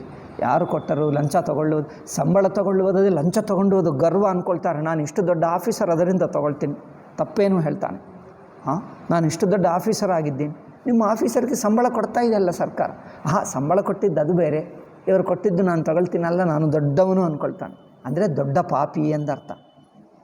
ಹೆಚ್ಚಿನ ಹಣ ತಗೊಂಡರೆ ದೊಡ್ಡ ಪಾಪಿ, ದೊಡ್ಡ ಪಾಪ ಆತ್ಮ ಅಲ್ಲ, ದೊಡ್ಡ ಪಾಪನೇ. ಬರೀ ಇನ್ನೇನು? ಸುಮ್ಮನೆ ಲಂಚ ತಗೊಳ್ಳುವುದೇಕೆ? ಲಂಚ ಆಗಲಿ, ಲಂಚಕ್ಕೆ ಹೆಚ್ಚಿನ ಪಾಪ. ಋಣ ತಗೊಂಡರೆ ಸ್ವಲ್ಪ ಪಾಪ, ದಾನ ತಗೊಂಡರೂ ಏನು ಮಾಡದಿದ್ದರೆ ಒಂದು ಚೂರು ಪಾಪ, ಅದಕ್ಕೆ ಇರುತ್ತದೆ. 3 ಬಗೆ. ಅಂದರೆ ಒಂದು ಮಾತಿನಲ್ಲಿ ಯಾವುದು ತಗೊಂಡರೂ ಪಾಪನೇ. ಪಾಪ ಅಂದರೆ ಮತ್ತೆ ಅವರಿಗೆ ನಾವು ಅಂದರೆ ನಾವು ಸಜ್ಜನರಾಗಿ ಪರೋಪಕಾರ ಮಾಡಿ, ಸೇವಾ ಮಾಡಿ, ಏನಿದ್ದರೆ ಅದು ಸೇವೆ ಇದ್ದರೆ ಸೇವೆ ಮಾಡು, ವಸ್ತುವಿದ್ದರೆ ವಸ್ತು ಕೊಡು, ಏನಿಲ್ಲದ್ದೇ ಅವರಿಗೋಸ್ಕರ ಪುಣ್ಯ ಆದರೂ ಮಾಡು. ಭಗವಂತನಿಗೆ ನಮಸ್ಕಾರ ಮಾಡಿ ಇವರಿಗೆ ಒಳ್ಳೆಯದಾಗಲಿ ಎಂದು ನಮಸ್ಕಾರ, ಜಪ, ಪಾರಾಯಣ, ಪೂಜೆ ಏನಾದರೂ ಮಾಡಿ ಅದರಿಂದ ಸ್ವಲ್ಪ ಭಾಗ ಆದರೂ ಅವರಿಗೆ ತಲುಪಲಿ. ಒಂದು ಆಶೀರ್ವಾದ, ಗುಡ್ ವಿಶಸ್ ಎಂದು ಹೇಳುತ್ತಾರೆ ನೋಡಿ. ಶುಭ ಕಾಮನಾಕಿ ಶುಭ ಕಾಮನ ಕೊಡುವಷ್ಟು ಪುಣ್ಯ ಇರಬೇಕು, ಆವಾಗಲೇ ಶುಭ ಕಾಮನ. ಸುಮ್ಮನೆ ಎಲ್ಲರಿಗೆ ಗುಡ್ ವಿಶಸ್ಸು, ಹ್ಯಾಪಿ ಬರ್ತ್ಡೇ ಅಂದರೆ ಮಾತುಕೇನರ್ಥ? ನಿಮಗೆ ಯಾವ ಪುಣ್ಯ ಇಲ್ಲ, ನಿಮ್ಮ ಮಾತು ಕರ್ತವ್ಯ ಇಲ್ಲ, ನಿಮಗೆ ಯಾವ ಪುಣ್ಯ ಇಲ್ಲ, ಯಾವ ಮಾತು ಕರ್ತವ್ಯ ಇಲ್ಲ. ಎಲ್ಲರಿಗೆ ಗುಡ್ ವಿಶಸ್ ಏನು ಉಪಕಾರ ಮಾಡ್ತೀಯ ಅಂದ್ಕೊಂಡಿದ್ದೀಯಾ? ಬಾಯಿ ಮಾತು ಸುಲಭ ಅಲ್ಲವೇ? ಬಾಯಿದಿಂದ ಕೂತಿರುವ ಜಾಗದಲ್ಲಿ ಕಿರ್ಚುವುದು ಸುಲಭ, ನಿಮಗೆ ಪುಣ್ಯನೇ ಇಲ್ಲ. ಸುಮ್ಮನೆ ಗುಡ್ ವಿಶಸ್ ಗುಡ್, ಎಲ್ಲರಿಗೆ ಕೈ ಎತ್ತಿ ಎಲ್ಲರೂ ಬನ್ನಿ ಏನೋ ಒಂದು ದೊಡ್ಡ ಉಪಕಾರ ಮಾಡುತ್ತಿದ್ದಂತೆ. ಇವನೇನೋ ಸೃಷ್ಟಿಕರ್ತ ಬ್ರಹ್ಮದೇವನಂತೆ ಎಲ್ಲರಿಗೂ ಆಶೀರ್ವಾದ ಮಾಡ್ತಾನೆ. ಎಲ್ಲರಿಗೆ ಬರ್ತ್ಡೇ ಹ್ಯಾಪಿ ಮ್ಯಾರೇಜ್ ಡೇ ಅಂತ ಹೇಳ್ಬಿಟ್ಟು, ಏನಪ್ಪ ಹ್ಯಾಪಿ ಬರ್ತ್ಡೇ ಹೇಳುವುದಕ್ಕೆ ನಿನ್ನ ಪುಣ್ಯ ಎಷ್ಟಿದೆ? ಜಪ ತಪ ಪೂಜಾ ಪಾರಾಯಣ ಏನಾದರೂ ಇದೆ? ಪ್ರದಕ್ಷಿಣ, ಭಗವಂತನಿಗೆ ನಮಸ್ಕಾರ ಏನೂ ಇಲ್ಲದಿದ್ದರೆ ಏನು ಪುಣ್ಯ? ನೀನೇ ಇನ್ನೊಬ್ಬರದ್ದು ತಗೊಂಡು ಬದುಕಿದ್ದೀವಿ. ಪಾಪನ ಹಂಚುವುದು ಎಲ್ಲರಿಗೆ ಏನಿದೆ ಎಂದು ಹಂಚುತ್ತೇವೆ. ಪುಣ್ಯ ಮಾಡು, ಆವಾಗ ಗುಡ್ ವಿಶಸ್ಗೆ ಅರ್ಥ. ಗುಡ್ ವಿಶಸ್ ಹೆಚ್ಚು ಹೇಳ್ತಾನೆ, ಪುಣ್ಯ ಮಾತ್ರ ಮಾಡಲ್ಲ. ನೋಡಿ ಜನರು ಹೇಗಿದ್ದಾರೆ. ಏನಿಲ್ಲದೆ ಏನಾಗ್ತದಪ್ಪ ನಿಮ್ಮ ಆಶೀರ್ವಾದಕ್ಕೆ ಅರ್ಥವೇನು? ಗುಡ್ ವಿಶಸ್ ಅಂದರೆ ಆಶೀರ್ವಾದನೆ. ನೀವೇನು ಹೇಳ್ತಾರೆ ಕನ್ನಡದಲ್ಲಿ? ಶುಭಾಕಾಂಕ್ಷಣ, ಶುಭಕಾಮನ ಆಯಿತು. ಹಿಂದಿಯವರು ಹೇಳ್ತಾರೆ ಶುಭಕಾಮನ, ಶುಭಾಕಾಂಕ್ಷ ತೆಲುಗು ಅವರು ಹೇಳ್ತಾರೆ. ಆಯಿತು, ಎರಡೂ ಸಂಸ್ಕೃತವೇ. ಶುಭಕಾಮನ ಹಿಂದಿಯವರು ಶುಭಕಾಮನ ಹೇಳ್ತಾರೆ. ಸೊ ಈ ಶುಭಕಾಮನ ನಾವು ಶುಭಕಾಮನ ಹೇಳ್ತೀವಿ, ಅದು ಏನೋ ನಾವು ಸದಾಚಾರ ಮಾಡ್ತೀವಿ, ಒಂದು ಪುಣ್ಯ ಬರುತ್ತದೆ ಅಂದ್ಕೊಂಡರು. ನೋಡಿ ಎಲ್ಲರಿಗೂ ಇನ್ನೊಬ್ಬರಿಗೆ ಶುಭಕಾಮನೆ ಹೇಳಿ ಪುಣ್ಯ ಬರುತ್ತದ, ಪುಣ್ಯ ಹೋಗ್ತದ? ಹೇಳಿ. ಅಯ್ಯೋ ನಾನು ಹೇಳಲ್ಲ ಅಂದರೆ, ಇನ್ನೊಬ್ಬರ ಉಪಕಾರ ತಗೊಂಡು ಹೇಳಲ್ಲ ಅಂದರೆ ಅದು ಪಾಪವೇ. ಶುಭಕಾಮನ ಹೇಳ್ತೀವಿ ಅಂದರೆ ನಿಮಗೆ ನೀವು ಶುಭಕಾಮನ ಹೇಳುವುದರಿಂದ ನಿಮಗೇನು ಪುಣ್ಯ ಬರುತ್ತದೆ?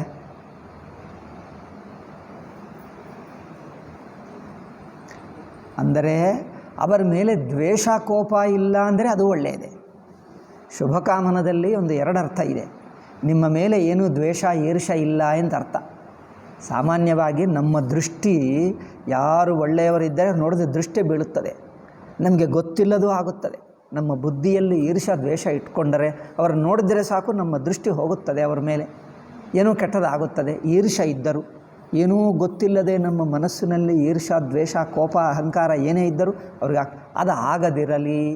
ಇನ್ನೊಬ್ಬರು ಹೇಗೆ ಇರಲಿ, ಕಷ್ಟದಲ್ಲೇ ಇರಲಿ, ಸಾಮಾನ್ಯವಾಗಿರಲಿ ಅಥವಾ ವಿಶೇಷ ಸುಖದಲ್ಲಿ ಸಂಪದ ಐಶ್ವರ್ಯ ಇರಲಿ, ಅವರ ಮೇಲೆ ನಮಗೆ ಈರ್ಷಾ ದ್ವೇಷ ಏನಿರಬಾರದು. ಅವರ ಪಾಡಿಗೆ ಅವರು ಸುಖವಾಗಿರಲಿ. ನಮ್ಮ ಈರ್ಷಾ ದ್ವೇಷ ಇಲ್ಲ ಅಂದ್ರೇನು? ನನ್ನ ಈರ್ಷಾ ದ್ವೇಷದಿಂದ ನಿಮ್ಮನ್ನು ರಕ್ಷಿಸ್ತಾ ಇದ್ದೀನಿ ಎಂದು ಶುಭಕಾಮನ. ನನ್ನ ಈರ್ಷಾ ದ್ವೇಷ ನಿಮ್ಮನ್ನು ತೊಂದರೆ ಕೊಡದೇ ಇರಲಿ, ನನ್ನ ಈರ್ಷಾ ದ್ವೇಷ ನಿಮ್ಮನ್ನು ಕೊಡದೇ ಇರಲಿ, ನಿಮಗೆ ಒಳ್ಳೆಯದಾಗಲಿ ಅಂದರೆ ನಮ್ಮ ಈರ್ಷಾ ದ್ವೇಷ ಅವರ ಮೇಲೆ ಬೀಳದಂತೆ ನೋಡುತ್ತಾ ಇದ್ದಾನೆ. ಒಂದು ಅರ್ಥ ಏನು? ನಮ್ಮ ದೃಷ್ಟಿ ಎಂದು ಹೇಳ್ತಾರೆ. ನೀವೇನು ಹೇಳ್ತಾರೆ ಕನ್ನಡದಲ್ಲಿ? ದೃಷ್ಟಿ ಹೇಳ್ತಾರೆ. ದೃಷ್ಟಿ ಆಗುತ್ತದೆ ಹೇಳ್ತಾರೆ, ದೃಷ್ಟಿ ಬೀಳುತ್ತದೆ ಹೇಳ್ತಾರೆ. ಏನು ಹೇಳ್ತಾರೆ? ದೃಷ್ಟಿ ಬೀಳುತ್ತದೆ ಹೇಳ್ತಾರೆ. ದೃಷ್ಟಿ ಆಗುತ್ತದೆ ಅಲ್ಲಿ ಹೇಳ್ತಾರೆ ಈ ತೆಲಂಗಾಣದಲ್ಲಿ. ದೃಷ್ಟಿ ಬೀಳುತ್ತದೆ.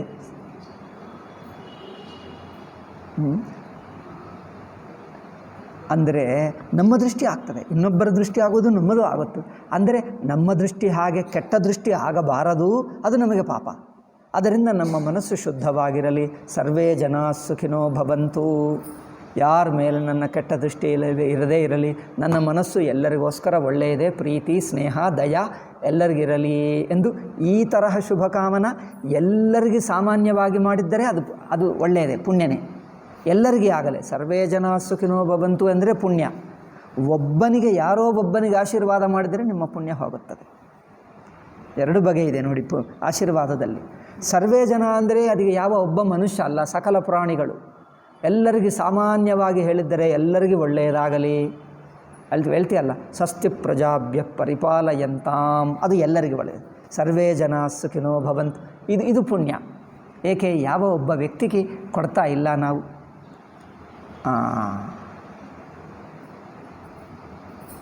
ತಚ್ಛಂಯೋರಾವೃಣೀಮಹೆ, ಇದು ವೈದಿಕ ಶಾಂತಿ ಇದೆ ನೋಡಿ.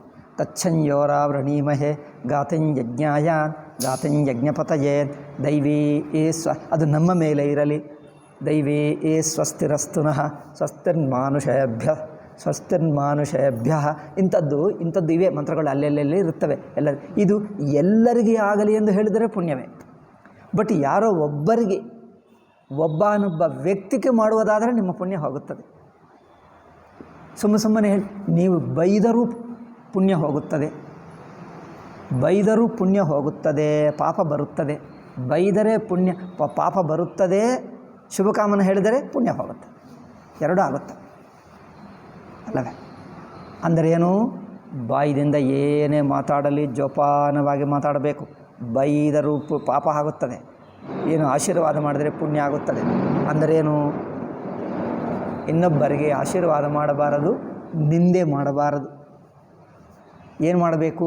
ಸರ್ವೇ ಜನ ಸುಖಿನೋ ಭವಂತು, ಅದು ಒಳ್ಳೆಯದು. ಅದರಿಂದ ನಿಮಗೆ ಪುಣ್ಯ ಬರುತ್ತದೆ, ಮನಸ್ಸು ಶುದ್ಧವಾಗುತ್ತದೆ, ಅದು ಒಳ್ಳೆಯದು. ಬಟ್ ಒಬ್ಬನೊಬ್ಬ ವ್ಯಕ್ತಿಗೆ ಮಾಡಿದ್ದರೆ ಮಾತ್ರ ಹೋಗುತ್ತದೆ. ಬೈದರೆ ಪಾಪ, ಪ್ರಶಂಸೆ ಮಾಡಿದ್ದರೆ, ಮೆಚ್ಚಿಕೊಂಡರೆ, ಅತಿಯಾಗಿ ಮೆಚ್ಚಿಕೊಂಡರೆ, ಮುಖಸ್ತುತಿ ಮಾಡಿದ್ದರೆ ಅದು ಪಾಪನೇ. ಪುಣ್ಯ ಹೋಗುತ್ತದೆ, ಪಾಪನೂ ಬರುತ್ತೆ. ಇದ್ದನ್ನು ಇದ್ದ ಹಾಗೆ ಮೆಚ್ಚಿಕೊಂಡ್ರೆ ಅದು ಆಗುತ್ತೆ. ಅಂದರೆ ಅದು ಒಂದು ಶುಭಕಾಮನ ಹೇಳುವುದು ವ್ಯಕ್ತಿಗೆ ಅಲ್ಲ.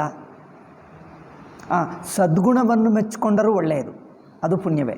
ಸದ್ಗುಣವನ್ನು ಮೆಚ್ಚಿಕೊಂಡರೆ, ಶುಭಕಾಮನ ಹೇಳಿದ್ದರೆ ಎಲ್ಲರಿಗೆ ಒಳ್ಳೆಯದಾಗಲಿ ಅಂದರೆ ಒಳ್ಳೆಯದು. ಒಬ್ಬನೊಬ್ಬ ವ್ಯಕ್ತಿಗೆ ಹೇಳಿದ್ದರೆ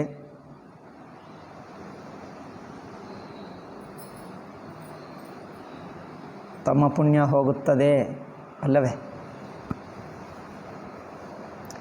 ಆದ್ದರಿಂದ ಜನರು ಪುಣ್ಯ ಮಾಡುವುದೇ ಕಮ್ಮಿ. ಇರುವ ಏನೋ ಅಲ್ಪ ಸ್ವಲ್ಪ ಎಲ್ಲೋ ಹಿಂದಿನ ಜನ್ಮ ಹಿಂದಿನ 3ನೇ 4ನೇ 5ನೇ 10ನೇ ಜನ್ಮ ಹಿಂದಿಂದು ಎಲ್ಲೋ ಒಂದು ಚೂರು ಅಲ್ಪ ಸ್ವಲ್ಪ ಇರಬಹುದು.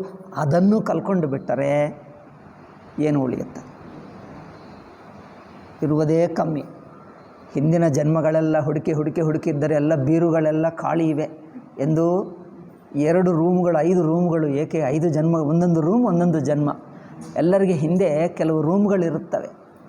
ದೊಡ್ಡ ದೊಡ್ಡ ಅಪಾರ್ಟ್ಮೆಂಟ್ಗಳೇ, 10 ಜನ್ಮ ಅಂದರೆ 10 ಅಪಾರ್ಟ್ಮೆಂಟ್ಗಳಿರುತ್ತವೆ ಹಿಂದೆ. ಒಂದು ಹಿಂದಿನ ಜನ್ಮ ಹುಡುಕಿದ್ದರೆ ರೂಮೆಲ್ಲ ಖಾಲಿ, ಪುಣ್ಯನೇ ಇಲ್ಲ. ಹಿಂದಿನ ಜನ್ಮ ನೋಡಿದ್ದರೆ ಇನ್ನೂ ಅದಕ್ಕಿಂತ ಹಿಂದಿನದೆಲ್ಲ ಬೀರುಗಳು ಖಾಲಿ, ರೂಮೆಲ್ಲ ಖಾಲಿ. ಇನ್ನೂ ಹಿಂದೆ ಹೋದರೆ ಅಲ್ಲಿ ಧೂಳು ಇಲ್ಲ, ಏನು ಮಾಡೋದು? ಅಷ್ಟು ಖಾಲಿ ಇದೆ. ಗಾಳಿ ಬೀಸಿ ಬೀಸಿ ಧೂಳು ಇಲ್ಲ. ಅಂಥದ್ದು 5 ಜನ್ಮ ಹಿಂದೆ ಹೋದರು ಎಲ್ಲಿ ಇಲ್ಲ. ಬಂದು ಹೇಳ್ತಾನೆ, ನಿಮ್ಮ ಹಿಂದಿನ ಜನ್ಮದಲ್ಲಿ ಪುಣ್ಯವೇ ಇಲ್ಲಪ್ಪ, ಏನು ಮಾಡುವುದು? ಕೆಲವರು ಹೇಳ್ತಾರೆ ಋಷಿಗಳು, ನಮಗೆ ಸಂತಾನ ಬೇಕು, ಅದು ಬೇಕು ಅಂದರೆ ಅವರು ನೋಡ್ತಾರೆ, ನಿಮ್ಮ ಅದೃಷ್ಟ ಇಲ್ಲಪ್ಪ ಅಂದರೆ ಅಲ್ಲಲ್ಲ ಮತ್ತೊಂದು ಸಲ ನೋಡಿ, ಚೆನ್ನಾಗಿ ನೋಡಿ ಮತ್ತೆ ನೋಡ್ತಾನೆ, ಎಲ್ಲ ಹುಡುಕಿ ನಿಮಗೆ ಹಿಂದಿನ ಜನ್ಮದಲ್ಲಿಲ್ಲ ಅಂದರೆ ಅಯ್ಯಯ್ಯೋ ನೋಡಿ ಅಂದರೆ ಇನ್ನೂ ಹಿಂದಿನ ಜನ್ಮಕ್ಕೆ ಹೋಗ್ತಾರೆ. 2 ಜನ್ಮ ಹಿಂದೆನೂ ಪಾಪ ಹೆಚ್ಚಿಲ್ಲಪ್ಪ, ಪುಣ್ಯ ಹೆಚ್ಚಿಲ್ಲ ಎಂದು ಹೇಳ್ತಾರೆ. ಇನ್ನೂ ನೋಡಿ ಚೆನ್ನಾಗಿ, ಇನ್ನೂ ನೋಡಿದರೆ ಹಿಂದಿನ ಜನ್ಮ ಪ್ರಾಣಿ ಜನ್ಮ ಇದೆ, ಯಾವ ಪುಣ್ಯ ಮಾಡಲಿಲ್ಲ, ಏನು ಕಾಡು ಪ್ರಾಣಿಯಾಗಿ ಹುಟ್ಟಿ ಎಲ್ಲರನ್ನು ಸಾಯಿಸಿದ್ದೀಯೇ ಹೊರತು ಏನಿಲ್ಲ. ಹಿಂದಿನ ಜನ್ಮಗಳೆಲ್ಲ ಕಾಡು ಪ್ರಾಣಿಗಳೇ ಇವೆ, ನಿಮಗೇನು ಪುಣ್ಯನೇ ಇಲ್ಲ, ಏನು ಮಾಡ್ತೀವಿ? ಅಯ್ಯೋ ಮತ್ತೆ ಹೇಗೆ ಸಂತಾನವಿಲ್ಲವಲ್ಲ ಅಂದರೆ ಮತ್ತೆ ಇಲ್ಲ, ಏನು ಮಾಡಬೇಕು? ಹಾಗೆ ಎಲ್ಲರ ಬೀರುಗಳು ಖಾಲಿ ಇವೆ, ಬ್ಯಾಂಕ್ ಅಕೌಂಟೇ ಇಲ್ಲ ಅಲ್ಲವೇ? ಎಲ್ಲರಿಗೆ ಹಿಂದೆ ಬ್ಯಾಂಕ್ ಇರುತ್ತದೆ, ದೊಡ್ಡ ಬ್ಯಾಂಕು, 2 ಬ್ಯಾಂಕ್ಗಳು, ಒಂದು ಪುಣ್ಯದ ಬ್ಯಾಂಕು, ಒಂದು ಪಾಪದ ಬ್ಯಾಂಕು. ಪ್ರತಿಯೊಬ್ಬ ಮನುಷ್ಯನಿಗೆ ಜನ್ಮಗಳ ಅಂದ್ರೇನು ರೂಮ್ಗಳ ಬ್ಯಾಂಕ್ಗಳಿರುತ್ತವೆ. ಅಬ್ಬಾ, ನಾವು ಮಾಡಿದ್ದೆಲ್ಲ ಬ್ಯಾಂಕ್ಗಳು ತುಂಬುತ್ತವೆ. 2 ಬ್ಯಾಂಕ್ಗಳು, ಪುಣ್ಯ ಒಂದು, ಪಾಪ ಒಂದು, ದೊಡ್ಡ ಬ್ಯಾಂಕು. ನೀವು ಎಲ್ಲಿ ಹೋದರೂ ಬರುತ್ತದೆ. ಅಲ್ಲಿಗಾದರೂ ನೀವು ಆನ್ಲೈನ್ನಲ್ಲಿ ನೀವು ಡ್ರಾ ಮಾಡಿಕೊಳ್ಳಬಹುದು. ಯಾವ ಲೋಕಕ್ಕೆ ಹೋದರೂ ಆ ಬ್ಯಾಂಕ್ ರೆಡಿ ಇರುತ್ತದೆ ನಿಮಗೆ ಅಲ್ಲವೇ? ಇಲ್ಲೇ ಭೂಲೋಕದಲ್ಲಿ ಇರುತ್ತದಲ್ಲ, ನೀವು ಎಲ್ಲಿದ್ದರೂ ಅದು ರೆಡಿ ಇರುತ್ತದೆ. ಆನ್ಲೈನ್ನಲ್ಲಿ ತಗೊಂಡಬಹುದು. ಪುಣ್ಯ ಪಾಪ 2. ಆದ್ದರಿಂದ ಯಾರ್ಯಾರನ್ನು ಬೈಯುವುದಾಗಲಿ, ಯಾರ್ಯಾರನ್ನು ಪ್ರಶಂಸೆ ಮಾಡುವುದಾಗಲಿ 2 ಒಳ್ಳೆಯದಲ್ಲ. 2ರಿಂದ ನಮಗೆ ನಷ್ಟವೇ. ನಿಂದೆ ಮಾಡಿದ್ದರೆ ಪಾಪ ಬರುತ್ತದೆ, ಪ್ರಶಂಸೆ ಮಾಡಿದ್ದರೆ ಪುಣ್ಯ ಹೋಗುತ್ತದೆ. ಜನರು ಅಂದ್ಕೊಳ್ತಾರೆ, ನಾನು ಹೆಚ್ಚು ಆಶೀರ್ವಾದ ಮಾಡ್ತೀನಿ ಅಂದರೆ ಏನೋ ನಮಗೆ ಪುಣ್ಯ ಬರುತ್ತದೆ, ಒಳ್ಳೆಯ ಕೆಲಸ ಮಾಡ್ತಾ ಇದ್ದೀವಿ, ಅಯ್ಯೋ ನಿಮಗೇನು ಆಯು ಆರೋಗ್ಯ ಐಶ್ವರ್ಯ ಸಂಪದ ಏನೋ ಶ್ರೀ ಸಂಪದ ಎಲ್ಲ ಬರಲಿ ನಿಮಗೆ, ನಿಮ್ಮ ಮಕ್ಕಳಿಗೆ, ನಿಮ್ಮ ಕುಟುಂಬನಿಗೆ, ನಿಮ್ಮ ನೆಂಟರಿಗೆ, ನಿಮ್ಮ ಸ್ನೇಹಿತರಿಗೆ, ನಿಮ್ಮ ಶತ್ರುಗಳಿಗೆ ಎಲ್ಲ ಸಂಪದ ಬರಲಿ. ಎಲ್ಲ ಏನಪ್ಪ ಅಷ್ಟು ಕೊಡುವಕ್ಕೆ ನಿಮಗೆ ಏನಾದರೂ ಇದೆಯಾ? ಜಗತ್ತು ನೀನೇ ಸೃಷ್ಟಿ ಮಾಡಿದ್ದೆ ಏನು, ಎಲ್ಲರಿಗೆ ಕೊಟ್ಟು ಬಿಡ್ತೀವಿ ಎಂದು ಆಶೀರ್ವಾದ ಮಾಡ್ತೀವಿ. ಏನಿದೆ ನಿಮ್ಮ ಹತ್ತಿರ? ಬಾಯಿಗೆ ಶಕ್ತಿ ಇದೆಯಾ? ಸಂಕಲ್ಪ ಶಕ್ತಿ ಇರಬೇಕು ಅಂದರೆ ನಿಮಗೆ ಪುಣ್ಯ ಬಲ ಇರಬೇಕು. ಏನಿಲ್ಲದಿದ್ದರೆ ಕೊಟ್ಟರೆ ಏನರ್ಥ? ಇರುವುದೇ ಒಂಚೂರು, ಆ ಇರುವ ಅಷ್ಟು ಚೂರಾದರೂ ಕೊಟ್ಟು ಬಿಟ್ಟರೆ ಏನು ಉಳಿಯುತ್ತದೆ? ಎಲ್ಲ ಪುಣ್ಯ ಹೋಗಿ ಇನ್ನೂ ಖಾಲಿಯಾಗಿ ಅದು ತೊಳೆದ ನಂತರ ನೀರು ಒದ್ದೆ ಇರುತ್ತದೆ ನೋಡಿ, 1-2 ಚೂರು, ಆ ಒದ್ದೆನೂ ಇರಲ್ಲ, ಒಣಗಿ ಹೋಗಿಬಿಡ್ತದೆ. ಚಮಚನೂ ಒದ್ದೆದಿರಲ್ಲ. ಕೆಲವೊಮ್ಮೆ ಖಾಲಿ ಮಾಡಿದ ನಂತರ ಖಾಲಿ ಮಾಡಿದ ನಂತರ ಸ್ವಲ್ಪ ಅಂಟುಕೊಂಡಿರುತ್ತದೆ, ತೊಳೆದರೆ ಸ್ವಲ್ಪ ನೀರಿನ ಹನಿಯಾದರೂ ಇರುತ್ತದೆ. ಇವರು ಖಾಲಿ ಮಾಡಿದ್ದಾನೆ, ತೊಳೆದಿದ್ದಾನೆ, ತೊಳೆದಿರುವ ಒದ್ದೆನೂ ಒಣಗಿ ಹೋಯಿತು. ಏನಿರುತ್ತದಪ್ಪ? ಆ ಚಮಚ ಮೇಲೆ ಲೋಟ ಮೇಲೆ ಮಲ್ಕೊಂಡರೂ ನಿಮಗೆ ಏನು ಅಂಟಲ್ಲ, ಒದ್ದೆನೂ ಅಂಟಲ್ಲ ಅಲ್ಲವೇ? ದೊಡ್ಡ ಪಾತ್ರೆಯಲ್ಲಿ ನೀವು ಅದರಲ್ಲಿ ಮಲ್ಕೊಂಡು ತಿರುಗಿ ಹೀಗೆ ಏನು ಹೇಳ್ತಾರೆ ಅದಕ್ಕೆ, ಹೊರಲಾಡಿದರೂ ನಿಮಗೆ ಒಂದು ಚೂರು ನಿಮ್ಮ ಬಟ್ಟೆ ಒದ್ದೆ ಆಗಲ್ಲ, ಬಾಯಿ ಒದ್ದೆ, ಕೈ ಕಾಲು ಒದ್ದೆ ಆಗಲ್ಲ. ಅಂದರೆ ಅಷ್ಟು ಪುಣ್ಯನೇ ಇಲ್ಲ. ಅಂಥವನಿಗೆ ಇನ್ನೊಬ್ಬರು ಉಪಕಾರ ಮಾಡೋಕ್ಕೇ ಆಗಲ್ಲ. ಮಾಡಿದ್ದರೂ ಅವರಿಗೆ ತಲುಪಲ್ಲ. ನೀವು ಅವ್ರಿಗೆ ಉಪಕಾರ ಮಾಡಿ ಇಲ್ಲಿ ಹೋಗಿ ಇನ್ನೊಬ್ಬರು ಕಿತ್ಕೊಂಡು ಬಿಡ್ತಾರೆ, ಅಥವಾ ಅವರಿಗೆ ಹಾಳಾಗ್ತದೆ, ಇವ್ರ ಬಾಯಿಗೆ ತಲುಪಲ್ಲ. ಅದಕ್ಕೋಸ್ಕರ ಸ್ವಲ್ಪ ಆದರೂ ಪುಣ್ಯ ಇದ್ದರೆ ಕೊಟ್ಟರೂ ತಲುಪುತ್ತದೆ, ಕೊಡಬೇಕೆಂದರೂ ತಲುಪಲ್ಲ.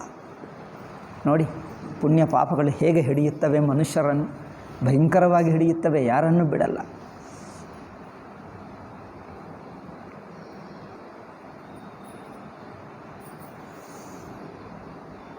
ಈಗ ಶುಭಕಾಮನ ಅಂದರೆ ಏನೋ ಗೊತ್ತಾಯ್ತಾ? ಏನೋ ದೊಡ್ಡ ಕೆಲಸ ಮಾಡ್ಕೊಳ್ತಾರೆ. ಶುಭಕಾಮನ ಒಳ್ಳೆಯದು ಯಾವಾಗ? ಎಲ್ಲರಿಗೆ ಹೇಳು, ಎಲ್ಲರಿಗೆ ಹೇಳು. ಸರ್ವೇ ಜನ ಸುಖಿನೋ ಭವಂತು.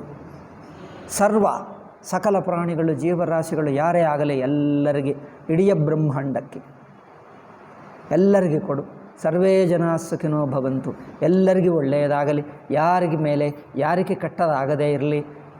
ಜನರು ಹೇಳ್ತಾರೆ ಎಲ್ಲರಿಗೂ ನಾನೇಕೆ ಹೇಳುವುದು, ಇವರು ಇಷ್ಟ. ನೀವು ಮಮಕಾರ ಮೇಲೆ ಮಮಕಾರದಿಂದ ಮಾಡಿದ್ದರೆ ಆಶೀರ್ವಾದ ಮಾಡಿದ್ದರೆ ಪುಣ್ಯ ಹೋಗುತ್ತದೆ. ಮಮಕಾರ ಆಸಕ್ತಿ ಮೋಹ ಇಲ್ಲದೆ ಎಲ್ಲರಿಗೆ ಎಂದು ಹೇಳಿಬಿಟ್ಟರೆ ಮಮಕಾರವಿಲ್ಲ, ಅದು ನಿಷ್ಕಾಮ ಆಗಿಬಿಡ್ತದೆ. ಎಲ್ಲರಿಗೆ ಹೇಳ್ತಾ ಇದ್ದೀವಿ ಅಂದರೆ ಯಾರ ಮೇಲೆ ನನ್ನವರು ಇನ್ನೊಬ್ಬರು ಏನಿಲ್ಲ ವ್ಯತ್ಯಾಸ. ನನ್ನವರು ಇನ್ನೊಬ್ಬರು ಇಲ್ಲ. ಎಲ್ಲ ಪ್ರಾಣಿಗಳು, ಎಲ್ಲ ಮನುಷ್ಯರು, ಎಲ್ಲ ಜೀವರಾಶಿಗಳು ಯಾರೇ ಇರಲಿ, ಸರ್ವೇ ಜನಾ ಸುಖಿನೋ ಭವಂತು, ಸರ್ವೇ ಸಂತು ನಿರಾಮಯ, ಸರ್ವೇ ಭದ್ರಾಣಿ ಪಶ್ಯಂತು. ಎಷ್ಟು ಚೆನ್ನಾಗಿದೆ ಮಾತು ನೋಡಿ.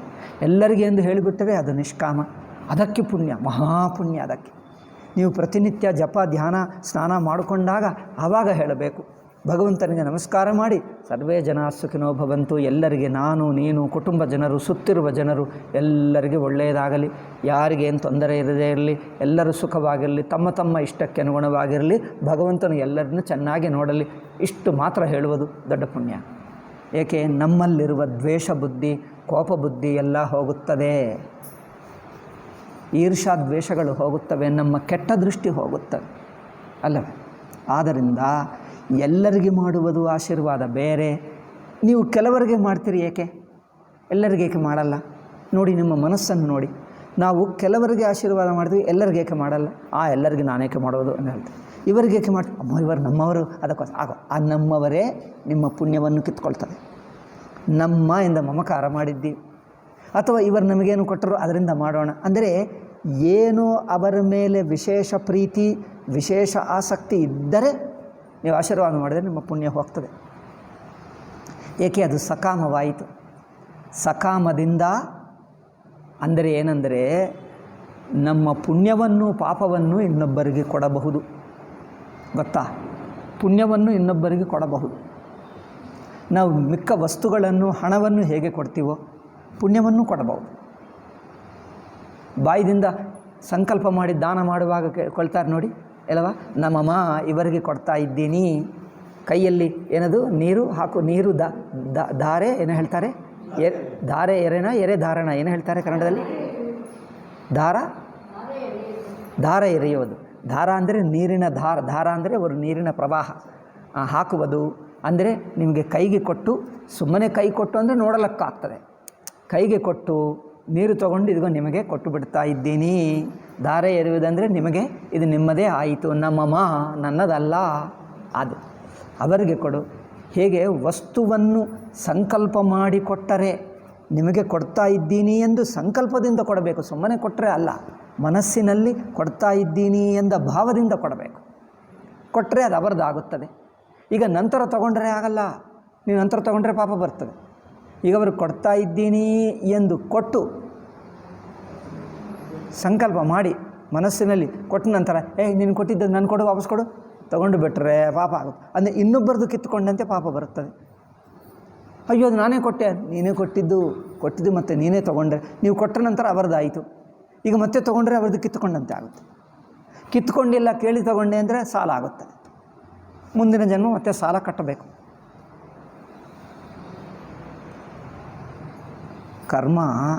ಕರ್ಮ ಅಂದರೆ ಏನು, ಹೇಗಿರುತ್ತದೆ? ಈಗ ಶಾಸ್ತ್ರದಲ್ಲಿ ಹೇಳಿದ್ದಿದೆ, ಇದರಲ್ಲಿ ಏನಾದರೂ ತಪ್ಪು ಕಂಡು ಬರ್ತಾ ಇದೆ? ಹಾಗೆ ನಾವು ವಸ್ತುಗಳನ್ನು ದಾನ ಮಾಡಿದ್ದರೆ, ತಗೊಂಡರೆ, ಕೇಳದೆ ತಗೊಂಡರೆ ಕಳ್ಳತನ, ಕೇಳಿ ಮತ್ತೆ ಕೊಡ್ತೀನಿ ಎಂದು ತಗೊಂಡರೆ ಸಾಲ, ಅವರು ಕೊಟ್ಟಾಗ ತಾನು ಕೊಟ್ಟಾಗ ತಗೊಂಡರೆ ದಾನ. 3 ಬಗೆ ಆಯಿತು. ಹೇಗೆ ತಗೊಳ್ತೀವೋ ಹಾಗೆ ಕೊಡುವುದು ಹಾಗೆ ಸಂಕಲ್ಪ ಮಾಡಿಕೊಟ್ಟರೆ ಅದು ದಾನ ಆಗಿಬಿಡ್ತದೆ, ಅವರದೇ ಆಗಿಬಿಡ್ತದೆ. ಹಾಗೆ ವಸ್ತುಗಳನ್ನು ಹೇಗೆ ಕೊಡ್ತೀವೋ ಪುಣ್ಯವನ್ನು ಕೊಡಬಹುದು. ನಿಮಗೆ ಒಳ್ಳೆಯದಾಗಲಿ, ಪುಣ್ಯ ಹೋಯಿತು. ಏಕೆ? ಸಂಕಲ್ಪ ಮಾಡಿ ನಿಮ್ಮ ಪುಣ್ಯವನ್ನು ಕೊಡ್ತಾ ಇದ್ದೀರಿ. ಬರೀ ವಸ್ತು ಕೊಟ್ಟರೆ ಹೋಗುತ್ತದೆ ಎಂದು ಬೇಜಾರಾಗುತ್ತದೆ. ಕೊಡಲ್ಲ ಬರೀ ಪುಣ್ಯವನ್ನು ಸುಮ್ಮನೆ ಏಕೆ ಕೊಡ್ತಾ ಇದ್ದೀರಿ? ಅಯ್ಯೋ ನಮಗೆ ಗೊತ್ತಿಲ್ಲ ಇದನ್ನು. ಗೊತ್ತಿಲ್ಲ ಅಂದರೆ ಹಿಂದೂಗಳಾಗಿ ಹುಟ್ಟಿ ಇಂಗ್ಲೀಷ್ ಮೀಡಿಯಮ್ ಓದಿಕೊಂಡ್ರೆ ಸಾಕಾ? ಇಂಗ್ಲೀಷ್ ಮೀಡಿಯಮ್ ಓದಿಕೊಂಡ್ರೆ ಬರ್ತದಾ ಇದೆಲ್ಲ? ನೀವು ಯಾವ ಶಾಲೆಯಲ್ಲಿ ಹೇಳ್ತಾರೆ ಇದೆಲ್ಲ? ನೋಡು, ಎಲ್ಲರಿಗೆ ಹ್ಯಾಪಿ ಬರ್ತ್ಡೇ ಎಂದು ಕರೆದು ಇವನು ಕುಡಿದು ಬಿಟ್ಟು ಬಂದು ಇನ್ನು ಕಿರ್ಚುತ್ತಾರೆ ರೋಡ್ ಮೇಲೆ ಹೋಗೋ ಎಲ್ಲರಿಗೂ ಏನೋ ಆಗಲಿ. ಏನದರ್ಥ?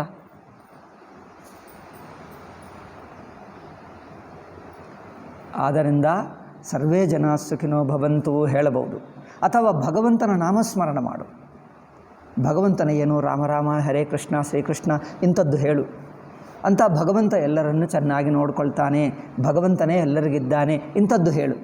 ಅದರಿಂದ ಒಳ್ಳೆಯದಾಗಿ. ಅಷ್ಟೇ ಹೊರತು ನೀನು ನಿನ್ನ ಕಡೆಯಿಂದ ಏನೋ ಅವರಿಗೆ ಸಂಕಲ್ಪ ಮಾಡುವುದೆಂದರೆ ತಮ್ಮ ಪುಣ್ಯವನ್ನೇ ಕೊಡುವುದು. ಆಯಿತಾ? ನಾವು ಎಷ್ಟು ಕೊಡ್ತಾ ಇದ್ದೀವಿ? ಮಾಡುವುದೇನೋ ಕಮ್ಮಿ, ಇರುವ ಸ್ವಲ್ಪದಾದರೂ ಕೊಟ್ಟು ಬಿಟ್ಟರೆ ಏನಾಗುತ್ತದೆ? ಅದಕ್ಕೋಸ್ಕರನೇ ಹೀಗೆ ಕೊಟ್ಟುಬಿಟ್ಟು ಏನಾಯಿತು? ನಮ್ಮಲ್ಲಿ ಏನಿಲ್ಲ, ಒದ್ದೆನೂ ನೀರಿಲ್ಲ. ಆಯಿತಾ? ಬಟ್ಟೆ ಹಾಕಿದ್ದರೂ ನಮ್ಮ ಕೈಯಲ್ಲಿ ಇದು ಒದ್ದೆನೇ ಆಗಲ್ಲ, ಏನು ಹನಿಯೂ ಇಲ್ಲ, ಒದ್ದೆನೂ ಇಲ್ಲ. ಹಾಗೆ ಮಾಡಿಬಿಡ್ತಾ ಇದ್ದ. ಅದಕ್ಕೋಸ್ಕರ ಮಾಡ್ಕೊ, ನಿಷ್ಕಾಮವಾಗಿ ಮಾಡು, ಎಲ್ಲರಿಗೂ ಒಳ್ಳೆ, ಅದು ಪುಣ್ಯ ಹೆಚ್ಚಾಗ್ತದೆ.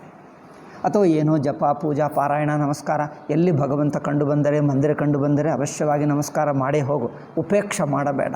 ಯಾರು ಪೂಜನೀಯರು ನಮಸ್ಕಾರ ಮಾಡತಕ್ಕವರು ಕಂಡು ಬಂದರೆ ಮನಸ್ಸಿನಲ್ಲಿ ಆದರೂ ಮಾಡ್ಕೋ, ಅದು ಒಳ್ಳೆಯದು. ಏಕೆ? ಅಂಥವ್ರು ಮಾಡಿದ್ದರೆ ನಮಗೆ ಪುಣ್ಯ ಬೆಳೆಯುತ್ತದೆ. ಸುಮ್ಮನೆ ಏನೋ ಪಾರಾಯಣ ಮಾಡುವುದು, ನಮಸ್ಕಾರ ಮಾಡುವುದು, ಸ್ನಾನ ಮಾಡುವುದು, ಏನೋ ಶ್ಲೋಕ ಹೇಳುವುದು, ಏನಿಲ್ಲದಿದ್ದರೆ ರಾಮ ಕೃಷ್ಣ ಶಿವ ಶ್ರೀರಾಮ್ ಜಯ ರಾಮ್ ಜಯ ಜಯ ರಾಮ್ ಅದಾದರೂ ಹೇಳು, ಕೇಳು, ನಾಮಸ್ಮರಣ ಆದರೂ ಕೇಳು, ಅದರಿಂದ ಬರುತ್ತದೆ. ಬರೀ ಏನು ಮಾಡುವುದು ಕಮ್ಮಿ, ಮೊದಲು ಕೊಟ್ಟು ಬಿಡ್ತಾರೆ, ಸಂಕಲ್ಪ ಮಾಡಿಬಿಡ್ತಾರೆ. ಓಹೋ, ಅದು ಹೇಗಿರ್ತದೆ ಗೊತ್ತಾ?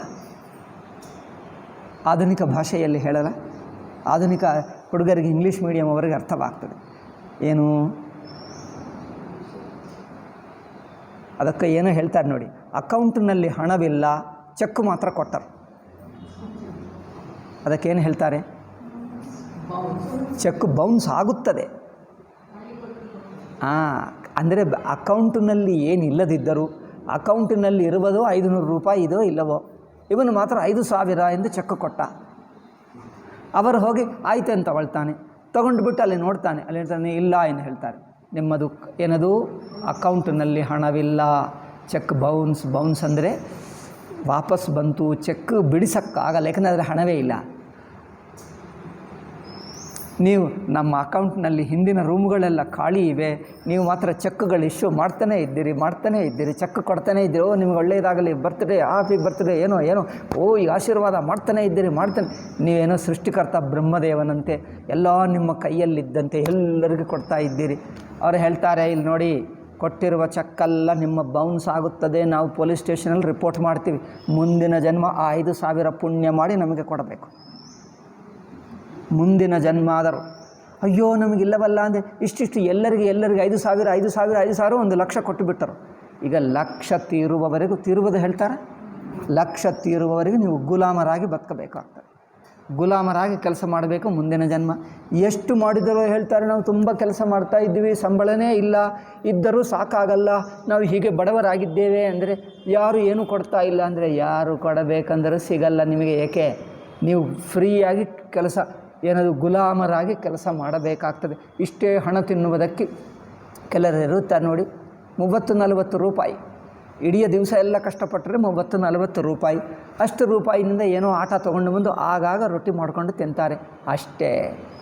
ಇಬ್ಬರಿಗೆ ತಿನ್ನುವಷ್ಟು 2-3 ರೊಟ್ಟಿ 4 ರೊಟ್ಟಿ ಆಗುತ್ತದೆ ಅಷ್ಟೇ. ಮತ್ತು ನಾಳೆ ದಿವಸ ಇಡೀ ದಿವಸ ಎಲ್ಲ ಕೆಲಸ ಮಾಡಬೇಕು. ಏಕೆ? ಕೆಲಸ ಇಡೀ ದಿವಸ ಮಾಡ್ತಾ ಇದ್ದೀವಿ, ಆದರೆ ಏನೂ ಉಳಿಯಲ್ಲ. ಏಕೆ ಅಂದರೆ ಹಿಂದಿನದಿದೆ, ನೀವು ಖಾಲಿ ಚೆಕ್ಕು ಸುಮ್ಮನೆ ಕೊಟ್ಟು ಬಿಟ್ಟಿದ್ದೀರಿ, ಅದೆಲ್ಲ ಹೋಗೇ ಬಿಡ್ತದೆ.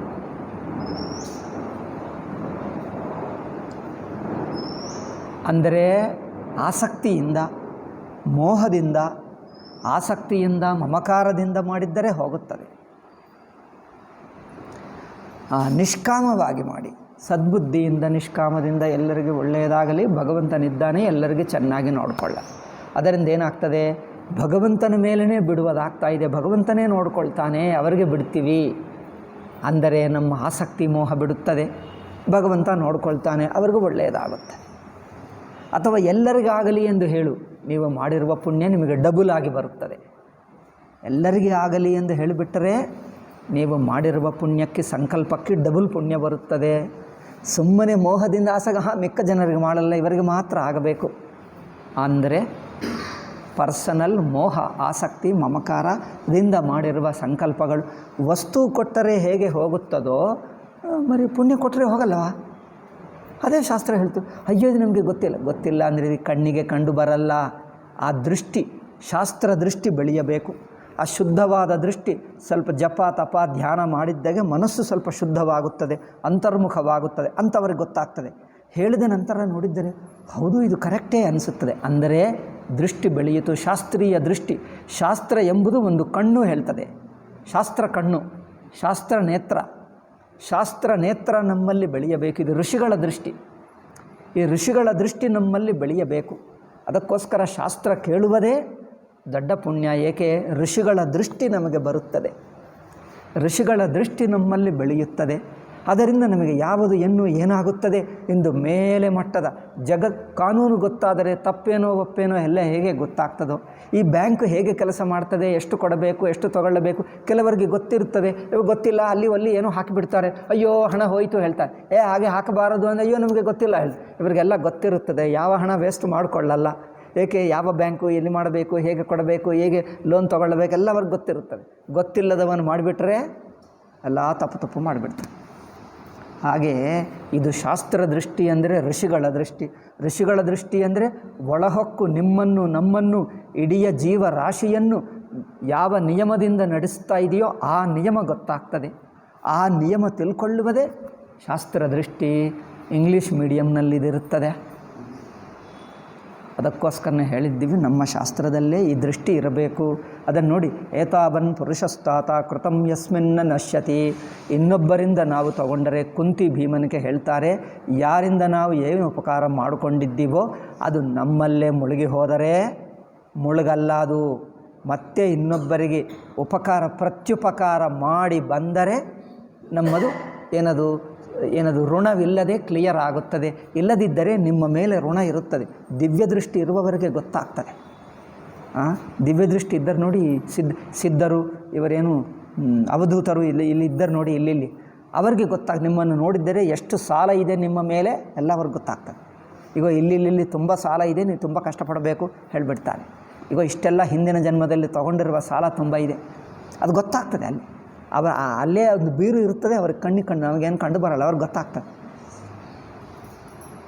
ಆದ್ದರಿಂದ ಇವರು ಹೇಳ್ತಾರೆ, ನಾವು ಅವರು ಮನೆ ಕೊಟ್ಟರು, ನಮಗೆ ಚೆನ್ನಾಗಿ ನೋಡಿಕೊಂಡರು, ನಾವಿಲ್ಲಿದ್ದೇವೆ. ಮನೆ ಕೊಟ್ಟರು, ಊಟ ನಾವು ಭಿಕ್ಷೆ ಮಾಡ್ಕೊಂಡಿದ್ದೇವೆ, ಒಟ್ಟು ಮನೆ ಆದರೂ ಕೊಟ್ಟರಲ್ಲ, ನೀರು ಎಲ್ಲ ಸೌಕರ್ಯ ಇರುತ್ತದಲ್ಲ, ಅಲ್ಲೇನೋ ಬಾವಿ ಇರುತ್ತದೆ ಅಂತ. ಆದ್ದರಿಂದ ಇಷ್ಟು ಸೌಕರ್ಯ ಇವರಿಂದ ಆಯಿತು. ಇದು ನಾವು ಮತ್ತೆ ಅವರಿಗೆ ವಾಪಸ್ ಕೊಡದೇ ಇದ್ದರೆ ಆ ಋಣ ನಮ್ಮ ಮೇಲೆ ಇರುತ್ತದೆ. ನಾವು ಮಾಡಿರುವ ಪುಣ್ಯವನ್ನೆಲ್ಲ ತಗೊಂಡು ಬಿಡ್ತದೆ. ಅದು ನಾವು ಏನಾದರೂ ಪುಣ್ಯಕ್ಕೆ ಹೋದರೆ ಅದರಲ್ಲಿ ಸ್ವಲ್ಪ ಅರ್ಧ ಹೋಗುತ್ತದೆ. ನೀವು ಮೊದಲೇ ಸಾಲ ತಗೊಂಡು ಬಿಟ್ಟರೆ ಸಂಬಳ ಬರುವಾಗಲೇ ಅಲ್ಲಿಂದ ಕಟ್ಟಾಗಿ ಬರುತ್ತದೆ. ಬರಲ್ಲವ. ಮೊದಲು ನೀವು ಸಾಲ ತಗೊಂಡರೆ ನೀವು ಸರ್ಕಾರಕ್ಕೆ ಬ್ಯಾಂಕು ಕೊಡಲ್ಲ. ನಿಮಗೇನು ಅಂದರೆ ನಾನು ಈ ಉದ್ಯೋಗ ಮಾಡ್ತೀನಿ ಎಂದು ಹೇಳ್ತಾ ಆಯಿತು, ನಿಮ್ಮ ಉದ್ಯೋಗ ಆಫೀಸು ಡಾಕ್ಯುಮೆಂಟ್ ಎಲ್ಲ ಒಪ್ಪಿಸಬೇಕು. ಅದು ತೋರಿಸ್ತಾರೆ ಬ್ಯಾಂಕ್ ಸಾಲ ಕೊಡ್ತಾರೆ. ಈಗ ಸಾಲ ಕೊಟ್ಟ ನಂತರ ತಿಂಗಳು ನಿಮಗೆ ಬ್ಯಾಂಕ್ ಸಾಲ ಬರುವಾಗಲೇ ಅದು ಸ್ವಲ್ಪ 10% ಏನೋ 100ಗೆ ಏನೋ ಲೆಕ್ಕ ಇರುತ್ತದೆ. 100ಕ್ಕಿಷ್ಟು ಅಥವಾ 1000ಕ್ಕಿಷ್ಟು 200 ಅವರಿಗೆ ಹೋಗಿ ಮಿಕ್ಕ 800 ನಿಮಗೆ ಬರುತ್ತದೆ. 800 900 ಅಷ್ಟೇ. ಅಯ್ಯೋ ಇದೇನು ಅಂದರೆ ಅಲ್ಲಿ ಮೊದಲೇ ಇದೆ. ಹಾಗೆ ಇದು ನೀವು ಮಾಡಿರುವುದೆಲ್ಲ ಹೋಗುತ್ತದೆ. ಏಕೆ ಅದು ತೀರುವವರೆಗೂ ಹೋಗುತ್ತದೆ. ತೀರಿದ ನಂತರ ಫುಲ್ಲು ನಿಮಗೆ ಬರುತ್ತದೆ, ನಿಮ್ಮ ಸಂಬಳ ನಿಮಗೆ. ಹಾಗೇ ಇದು ಅಷ್ಟೇ.